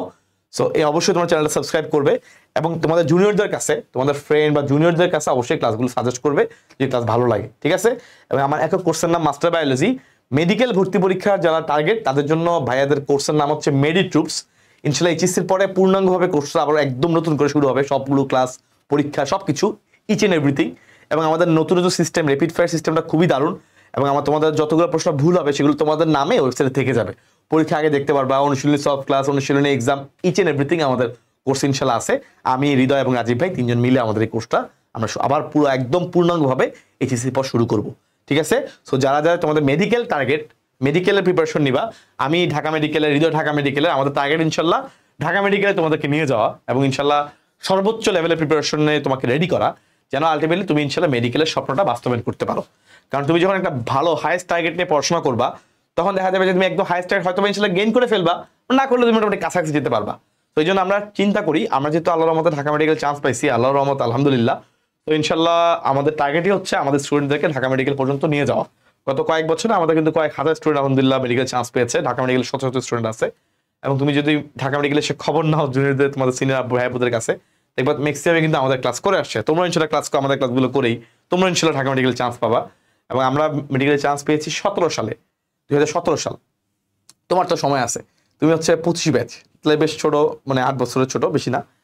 হ্যাঁ, তো ইনশাল্লাহ তোমরা যারা বা তোমরা ইন ফিউচারে আমাদের এই ক্লাসগুলো চলবে, 26 ব্যাচ ক্লাস করবে, 27 ব্যাচ ক্লাস করবে, তোমাদের কাছে ইনশাল্লাহ মানে আমাদের একটাই ইচ্ছে থাকবে, তোমার জন্য ইনশাল্লাহ বেস্ট প্রিপারেশন নিয়ে যারা মেডিকেল টার্গেট তারা মেডিকেলে পৌঁছতে পারো এবং সর্বোচ্চটুকু দাও।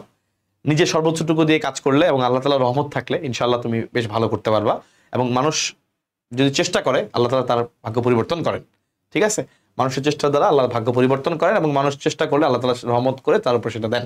তো ইনশাআল্লাহ তোমরা চেষ্টা করবা এবং অবশ্যই আমার জন্য দোয়া করবা যেন আমি ক্লাসগুলো তোমাদের নিচ্ছি, সামনে আরো অনেক ক্লাস দিব, এডমিশনের ক্লাস দিব, যেন আমি সবগুলো ক্লাস ভালো মতো দিতে পারি এবং তোমাদের সাথে আমি সাপোর্ট দিয়ে যাচ্ছি। আমি আল্লাহ সুস্থ থাকি, আমার পরিবার মানুষজন ভালো থাকে, সবাই যেন ইনশাআল্লাহ ভালো থাকে, দোয়া করবো ইনশাআল্লাহ। ঠিক আছে ভাইয়া? ওকে, চলো আমরা একটু আমাদের ফিমেলের এই পার্টটা চলে আসি। আচ্ছা, তো ফিমেল হচ্ছে নিচের দিকে দুইটা কন্ডাইল থাকে, কন্ডাইল যেরকম কন্ডাইল, দুইটা কন্ডাইল থাকে, কন্ডাইল দুইটা কি থাকে, কন্ডাইল। কন্ডাইলের পরে লাস্টে এখানে এই যে এপিকন্ডাইল, এই যে এপিকন্ডাইল, তো এটা হচ্ছে কন্ডাইল, এই হচ্ছে কন্ডাইল, আর কন্ডাইলের সাইডে এগুলোর নাম হচ্ছে এপিকন্ডাইল, এগুলো হচ্ছে এপিকন্ডাইল, এপিকন্ডাইল। আর দুইটা কন্ডাইলের মাঝখানে যে স্পেস নচ, এটা গর্ত, এটাকে বলে আন্তঃকন্ডাইলার নচ। কি বলে? আন্তঃকন্ডাইলার নচ। বুঝা গেছে? এই গর্তটাকে কি বলে ভাইয়া? আন্তঃকন্ডাইলার নচ। তাহলে মোটামুটি আলহামদুলিল্লাহ হয়ে গেছে। ফিমারের লাস্টে এবার হচ্ছে দেহ বা বডি। তাহলে একটা ফিমারের কয়টা জিনিস দেওয়া লাগে ভাই? এত কিছু তো মার্কিং করা লাগে না, এবং চেষ্টা করবো অবশ্যই ছবি ভালো মার্কস পাওয়ার জন্য এক পাশে মার্কিং করতে। আমি যেটা করতাম, যে কোনো ছবি আঁকার পরে একটা স্কেল দিয়ে পাতলা করে পেন্সিল দাগ দিয়ে নিতাম, দেওয়ার পরে আমার তখন এই সবগুলো মার্কিং একটা সুন্দর সমান তালে থাকতো, বুঝছো? এগুলো তো ধরো কয়েক মিলি সেকেন্ডের কাজ, কিন্তু এগুলো করলে প্র্যাকটিস করতে হবে কিন্তু আগেই বাসার মধ্যে, তাহলে হুট করে পরীক্ষা হলে হয় না, সময় লাগবে অনেক। বাসায় কয়েকটা প্র্যাকটিস করলে পরীক্ষা হলে দুধ ভাত। তো এভাবে করলে কি হতো, আমারটা একটা প্যারালাল, একটা সুন্দর, মানে একটা সুন্দর সিরিয়ালে থাকতো, দেখতে ছবিটা সুন্দর লাগে। হ্যাঁ, পাতলা করে পেন্সিল দাগ দিতাম, ওটা মোছা লাগবে না, সারা জানে তোমার সবাই এটা করে, এটা সারাও পছন্দ করে। তোমরা এটা করলে তোমাদের মার্কস ভালো হবে, তোমরা ইনশাআল্লাহ ভালো মার্কস পাবা। ঠিক আছে? তো ফিমারের যে ব্যাখ্যা আসে, ফিমার হচ্ছে লম্বা অস্থি, এটা হচ্ছে সবচেয়ে বড়, সবচেয়ে মানব দেহের সবচেয়ে বড় অস্থি, মানব দেহের সবচেয়ে বড় অস্থি, এটাও নলাকার অস্থি, এটাও নিরেট অস্থি, নিরেট অস্থি, এর মধ্যে বড় এবং ছোট টোকেন্টর বিদ্যমান। হ্যাঁ, এরপরে হচ্ছে এর মস্তক, গ্রীবাটা একটু তুলনামূলক একটু বড় থাকে, দেহ থাকে নিচের দিকে কন্ডাইল, এপিকন্ডাইল এবং আন্তঃকন্ডাইলার নচ বিদ্যমান। এইভাবে দেখো 4-5-6টা পয়েন্ট তোমার হয়ে গেছে। এখানে তো তোমার অলরেডি মানবদের সবচেয়ে বড় অস্থি, লম্বা, নলাকার, নিরেট, এখানে 4টা পয়েন্ট হয়ে গেছে। এবার মস্তক, গ্রীবা, দেহ, কয়েকটা অংশের দেহকে ভাগ করতে পারি। এর বড় টোকেন্টর, ছোট টোকেন্টর বিদ্যমান, 6টা পয়েন্ট হয়ে গেছে। এর নিচের দিকে কন্ডাইল, এপিকন্ডাইল, আন্তঃকন্ডাইলার নচ আছে, আমাদের 7টা পয়েন্ট বিদ্যমান। তাহলে আমাদের আলহামদুলিল্লাহ এই পয়েন্টটাও শেষ। So my dear lovely students, আমরা মোটামুটি লাস্টের দিকে প্রশ্ন চলে আসছি। সেটা হচ্ছে উপাঙ্গীয় কঙ্কালের একটা হিসাব। কিছু না, লিভার ছিল। আচ্ছা, তো লিভার আলহামদুলিল্লাহ পড়ানো শেষ। আমরা চলে আসছি উপাঙ্গীয় কঙ্কালের হিসাবে। আমি লিগামেন্ট নিয়ে খুব বেশি টাচ করবো না, আমরা উপাঙ্গীয় কঙ্কালটা মোটামুটি পুরো একদম শর্টকাট ওয়েতে ইনশাআল্লাহ পড়ার চেষ্টা করি। উপাঙ্গীয় কঙ্কালে ভাইজান অস্থি আছে টোটাল কয়টা বলতো? উপাঙ্গীয় কঙ্কালে অস্থি আছে 126টা। 126টা, তার মানে তোমাকে এই 126টা অস্থির হিসাব দিতে হবে। তোমাদের বইয়ের একদম শুরুতে, তোমাদের বইয়ের এই অধ্যায়ের শুরু, চলন এবং অঙ্গ চালনার শুরুতে কিন্তু উপাঙ্গীয় কঙ্কাল হিসেবে লেখা আছে। তো আমি পরের দিকে খেয়াল করে দেখো। ফার্স্টে হচ্ছে আমাদের উপাঙ্গ মানে সাইড, এক্সট্রা বডির মেইন পার্ট, ট্রাঙ্ক ছাড়া বাকি যেগুলো আছে, যেমন এই যে বক্ষ অস্থি চক্র। ফার্স্টে আমরা এখান থেকে শুরু করব, বক্ষ অস্থি চক্র। তাহলে ফার্স্টে আমরা কি দিয়ে শুরু করব? ফার্স্টে আমরা শুরু করব বক্ষ অস্থি চক্র দিয়ে। বক্ষ অস্থি চক্রে আছে আমাদের একটা স্কেপুলা এবং একটা ক্ল্যাভিকল। তাহলে বক্ষ অস্থি চক্রে আমাদের কি আছে? বক্ষ অস্থি চক্রে আছে আমাদের স্ক্যাপুলা, স্ক্যাপুলা এবং ক্লাভিকল। তাহলে বক্ষ অস্থি চক্রে কি আছে? স্ক্যাপুলা এবং ক্লাভিকল। বক্ষ অস্থি চক্রে কি আছে? স্ক্যাপুলা এবং ক্লাভিকল। খেয়াল করে দেখো ভাইয়া, স্ক্যাপুলার সংখ্যা এই পাশে একটা, এই পাশে একটা স্ক্যাপুলা, তাহলে মোট 2টা। ক্লাভিকল এই যে এদিকে সামনে, এই যে বিউটি বোন বলা হয়, বিউটি বোন এদিকে সামনে ধরলে বুঝতে তাই না? এই যে বিউটি বোন, এদিকে হাড্ডি যেটা আছে, এই হাড্ডিটা হচ্ছে ক্লাভিকল। এই ক্লাভিকল এই পাশে একটা, এই পাশে একটা, মোট 2টা। এই কয়টা অস্থি গেল? মোটগুলো অস্থি 2টা। এবার আসি শ্রোণী চক্র। শ্রোণী ফ্রেশ করে ফেলি। শ্রোণী চক্রে আমরা জানি 2টা হিপ বোন, ডানে একটা বামে একটা। তাহলে হিপ বোন আছে মোট কয়টা? 2টা। হিপ বোন আছে মোট কয়টা? 2টা। তাহলে এই 2 2 4 4 2 6টা গেল। 6টা গেলে 8 থাকে 120টা, তাই না? ওই 120টার মধ্যে 60টা আছে হাতে, 60টা আছে পায়ে। তাহলে একটা হাতে 30টা, আরেকটা হাতে 30টা, আরেকটা একটা পায়ে 30, একটা পায়ে আরেকটা পায়ে 30। তাহলে আমরা হাতেরটা পরি, খেয়াল করে দেখো। আমাদের হাতের মধ্যে বা আমাদের ঊর্ধ্ব বাহু, হাতটা মানে বাহু বললে ভালো আর কি, হাত না বলে বাহু বলা হয়। বাহুর মধ্যে খেয়াল করে দেখো, বাহু 2টা আমরা একটা করে পড়ি। আমাদের একটা বাহুর মধ্যে কি আছে? আমরা ফার্স্টে জানি এটা হচ্ছে আমাদের হিউমেরাস। এই হচ্ছে হিউমেরাস। কাউন্ট করলে এটা পরীক্ষা কাউন্ট আসতে পারে আর কি। হ্যাঁ, তো কাউন্ট যেভাবে বলতেছি এভাবে লিখবা। হিউমেরাস সংখ্যা প্রতিবাহু এভাবে লিখবা, প্রতিবাহুতে হিউমেরাস আছে একটা, গুণ করলে ঝামেলা পড়ে একটা। এরপরে হাতের এখানে কি? রেডিয়াস এবং আলনা। এই পাশে আছে রেডিয়াস এবং আলনা, রেডিয়াস এবং আলনা। তাহলে রেডিয়াস আলনা মোট 2টা অস্থি, তাহলে এই গেল 2টা। Very good. এখানে আছে কার্পাল, এই জয়েন্টের অস্থির নাম হচ্ছে কার্পাল, জয়েন্টের অস্থির নাম হচ্ছে কার্পাল। কার্পাল অস্থি আছে কয়টা?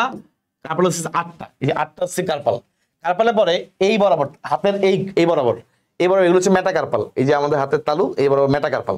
কি এগুলা? মেটাকার্পাল, এই যে মেটাকার্পাল। তাহলে মেটাকার্পাল আছে 5টা আঙ্গুল বরাবর 5টা। মেটাকার্পাল আছে কয়টা? 5টা আঙ্গুল বরাবর 5টা। লাস্টে ফ্যালেঞ্জেস, এই যে আঙ্গুলের ভিতরে যে ছোট ছোট হাড্ডিগুলা ফ্যালেঞ্জেসের সংখ্যা হচ্ছে, খেয়াল করে দেখো আমাদের প্রত্যেকটা জয়েন্ট এখানে একটা করে 1 2 3, প্রত্যেকটা আঙ্গুলে 3টা করে, কিন্তু বুড়ো আঙ্গুলে 2টা। 3 6 9 12 আর 2টা মিলে 14টা, কারণ বুড়ো আঙ্গুলে দেখো জয়েন্ট একটা, তার মানে উপরে একটা নিচে একটা, 2টা হাড্ডি আছে। সো এখানে আমার অস্থি 14টা, যোগ করে দাও কত হয়েছে? 2 1 3, 14 3 17, 17 5 22, 22 8 হচ্ছে 30। এই হচ্ছে আমাদের একটা বাহুতে। সুতরাং দুই বাহুতে মোট আছে কয়টা? দুই বাহুতে মোট হচ্ছে 30 দুগুণা 60টা। দুই বাহুতে মোট কয়টা বললাম ভাইয়া? 30 দুগুণা 60টা। ঠিক আছে, তাহলে আমাদের বাহু শেষ। এবার হচ্ছে লাস্ট আমাদের পা। প্রত্যেকটা পায়ে, প্রতি পায়ে আমরা জানি আমাদের পায়ের সবচেয়ে বড় অস্থিটার নাম হচ্ছে ফিমার। প্রতি পায়ের সবচেয়ে বড় অস্থির নাম কি? ফিমার। আমরা সবাই পারি ফিমার। ফিমারের সংখ্যা কয়টা? একটা। ফিমারের পরে আছে টিবিয়া ফিবুলা। টিবিয়া কিন্তু অনেক শক্ত, ফিবুলা অনেক চিকন, দীর্ঘ যষ্টির মতো, এমসিকিউতে আসে। ফিবুলা অনেক চিকন, যষ্টির মতো। আমার এমসিকিউ ওয়ান শট ক্লাসটা দেখবা ইনশাআল্লাহ, সামনে দিব। টিবিয়া ফিবুলা, তাহলে 2টা গেল। এখানে একটা এক্সট্রা অস্থি থাকে, নাম হচ্ছে প্যাটেলা, একটা সিসাময়েড অস্থি। হ্যাঁ, পেশি টেন্ডন থেকে উৎপন্ন হয় এই প্যাটেলা। সামনে দিকে কাপটা, হাঁটুর সামনে দিকে যে বাটিটা, এটা থেকে একটা। Okay fine. এবার আসি টার্সাল। পায়ের জয়েন্টে থাকে টার্সাল, পায়ের গোড়ালিতে জয়েন্টে টার্সাল। এখানে একটা থাকে বলে 8টার জায়গায়, ওই হাতে যেরকম কার্পাল ছিল 8টা, এর জায়গায় থাকবে 7টা। লাস্টে মেটাটার্সাল, 5 আঙ্গুল বরাবর 5টা মেটাটার্সাল। আর ফ্যালেঞ্জেস তো সেম আগের মতোই 14টা। ফ্যালেঞ্জেস সেম আগের মতোই 14টা। তাহলে আমাদের মোটামুটি কাজ শেষ। এই হয়ে গেল 30টা ভাই, মোট হয়ে গেল 30টা। দুই পায়ে কত হলো? 2 পায়ে 30 দুগুণা, তাহলে 2 পায়ে হচ্ছে 30 দুগুণা 60টা। 30 দুগুণা 60টা। তাহলে এই হয়ে গেল আমাদের টোটাল উপাঙ্গীয় কঙ্কাল, মানে টোটাল 126টা। টোটাল 126টা আলহামদুলিল্লাহ হয়ে গেছে, ডান। ঠিক আছে, লাস্ট মচকানো, এটা তোমরা রিডিং দিবা, আমি তোমাকে বলে রাখি। আমাদের অস্থির সাথে অস্থির জোড়া লাগায় কে? অস্থির সাথে একটু আগে তোমাদেরকে পড়াইছিলাম, অস্থির সাথে পেশি, পেশির সাথে অস্থির কানেকশন নাম হচ্ছে টেন্ডন, তাই না? রগগুলো টেন্ডন। আর লিগামেন্ট আমরা বাইরে থেকে দেখি না, সেটা হচ্ছে অস্থির সাথে অস্থিকে জোড়া লাগায়, অস্থির সাথে অস্থিকে জোড়া লাগায় লিগামেন্ট। অনেক সময় হয় কি, পা উল্টাপাল্টা বিভিন্ন ভাঁজ পড়লে বা উল্টাপাল্টা জায়গায় পড়ে গেলে পা একটু উল্টাপাল্টা বাঁকা হয়তো, তখন লিগামেন্টের টান পড়ে, লিগামেন্টটা অনেক সময় ছিঁড়ে যায়। এই ঘটনাটাকে আমরা বলি মচকানো। তো যদি নর্মালি মচকানো হয়, নর্মালি কিন্তু তোমার ছোটখাটো মচকানো হলে ব্যথা হয়, জায়গাটা ওই জয়েন্টটা ফুলে যায়, তখন সেখানে তোমাকে হচ্ছে গরম পানি, গরম কিছু দিয়ে তোমার সেক দিয়ে, যেটাকে বলে গরম পানি দিয়ে কিছুক্ষণ রাখলে হচ্ছে এটাকে তুমি বেশ আরাম পাবা। এলিভেশন করে রাখতে হয়, একটু উঁচা করে রাখতে হয়, সেখানে তুমি আরাম পাবা। কিন্তু যদি এমন হয় সেটা অবস্থাটা এতটাই খারাপ, তখন বিশেষ করে যারা ফুটবল খেলে ওদের ক্ষেত্রে দেখা যায় মাঝে মধ্যে এমন ক্রনিক এমন একটা ইনজুরি পড়ে, লিগামেন্টে এমন একটা সমস্যা হয়, এমনভাবে ছিঁড়ে যায় যে সেক্ষেত্রে আসলে তার ক্ষেত্রে তোমার অপারেশন করা ছাড়া কোনো ওয়ে থাকে না। তো মচকানো বুঝবা, ওই লিগামেন্টটা ফুলে যাবে, ওখানে প্রচন্ড ব্যথা হবে, উপরে কালশিরা পড়ে যাবে, এরপরে হচ্ছে তোমার জায়গাটা ফুলে যাবে, যে বলছি বেশি কিছুক্ষণ পরে বেশি শক্ত হয়ে যাবে, হাঁটতে কষ্ট হবে, এরকম কিছু পয়েন্ট তুমি চাইলে লিখতে পারো, বৈশিষ্ট্য যে মচকানোর লক্ষণ কি কি আছে। এবং প্রাথমিক চিকিৎসা বিশ্রাম, বরফ দেওয়া, বুঝলাম বরফ দিতে হবে। তো অনেক সময় দেখা মচকানোর শুরুতে বরফ দিতে হয়, অনেক সময় দেখা যায় ব্যথার নেড়ানোর জন্য অনেক সময় কি এটা গরম পানি সেক দেওয়া, একটা লেট স্টেজে গিয়ে দেখবো আমাদের বিভিন্ন ব্যথা হইলে পেশির আরামের জন্য গরম পানি সেক দেওয়া হয়।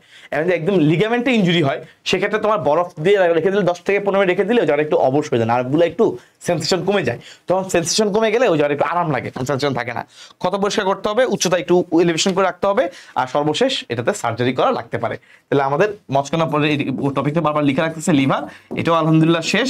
তাহলে আমাদের আলহামদুলিল্লাহ প্রত্যেকটা প্রশ্নে ভাই তোমাকে পড়াই দিছি, আশা করি তোমাদের কাজে লাগবে, এবং আশা করি ইনশাল্লাহ এগুলোর মধ্য থেকে আমাদের এইচএসসি পরীক্ষায় ম্যাক্সিমাম প্রশ্ন ইনশাল্লাহ কমন পড়বে বিভিন্ন বোর্ডে। যদি কমন পড়ে ইনশাল্লাহ জানাইও। আমার মনে হয় তোমরা ওয়ান শট ক্লাসগুলো দীর্ঘদিন করে আসছো, তো ক্লাসগুলো কেমন লাগছে, বা তোমরা বিভিন্ন কলেজে পরীক্ষা অলরেডি দিয়েছো, আমার বিশ্বাস করি ইনশাল্লাহ কমন পড়ার কথা, কারণ এগুলোই পরীক্ষা আসে, এগুলো আমি অ্যানালিসিস করে আমরা সাধারণত তোমাদেরকে পড়াই দিই। সো ইনশাল্লাহ সবার জন্য অনেক দোয়া রইলো, শুভকামনা রইলো, এবং আমার বিশ্বাস তোমাদের এই ওয়ান শট ক্লাসগুলো ইনশাল্লাহ তোমার জন্য একদম বায়োলজি সেভার হবে ইনশাল্লাহ। এবং সেভার হয়ে পাশাপাশি তোমরা অবশ্যই কমেন্ট বক্সে তোমাদের সেই তোমাদের মন্তব্য জানাই দিবা ইনশাল্লাহ, যে ক্লাসগুলো কেমন লেগেছে বা কমেন্ট পড়লো ইনশাল্লাহ জানাবা।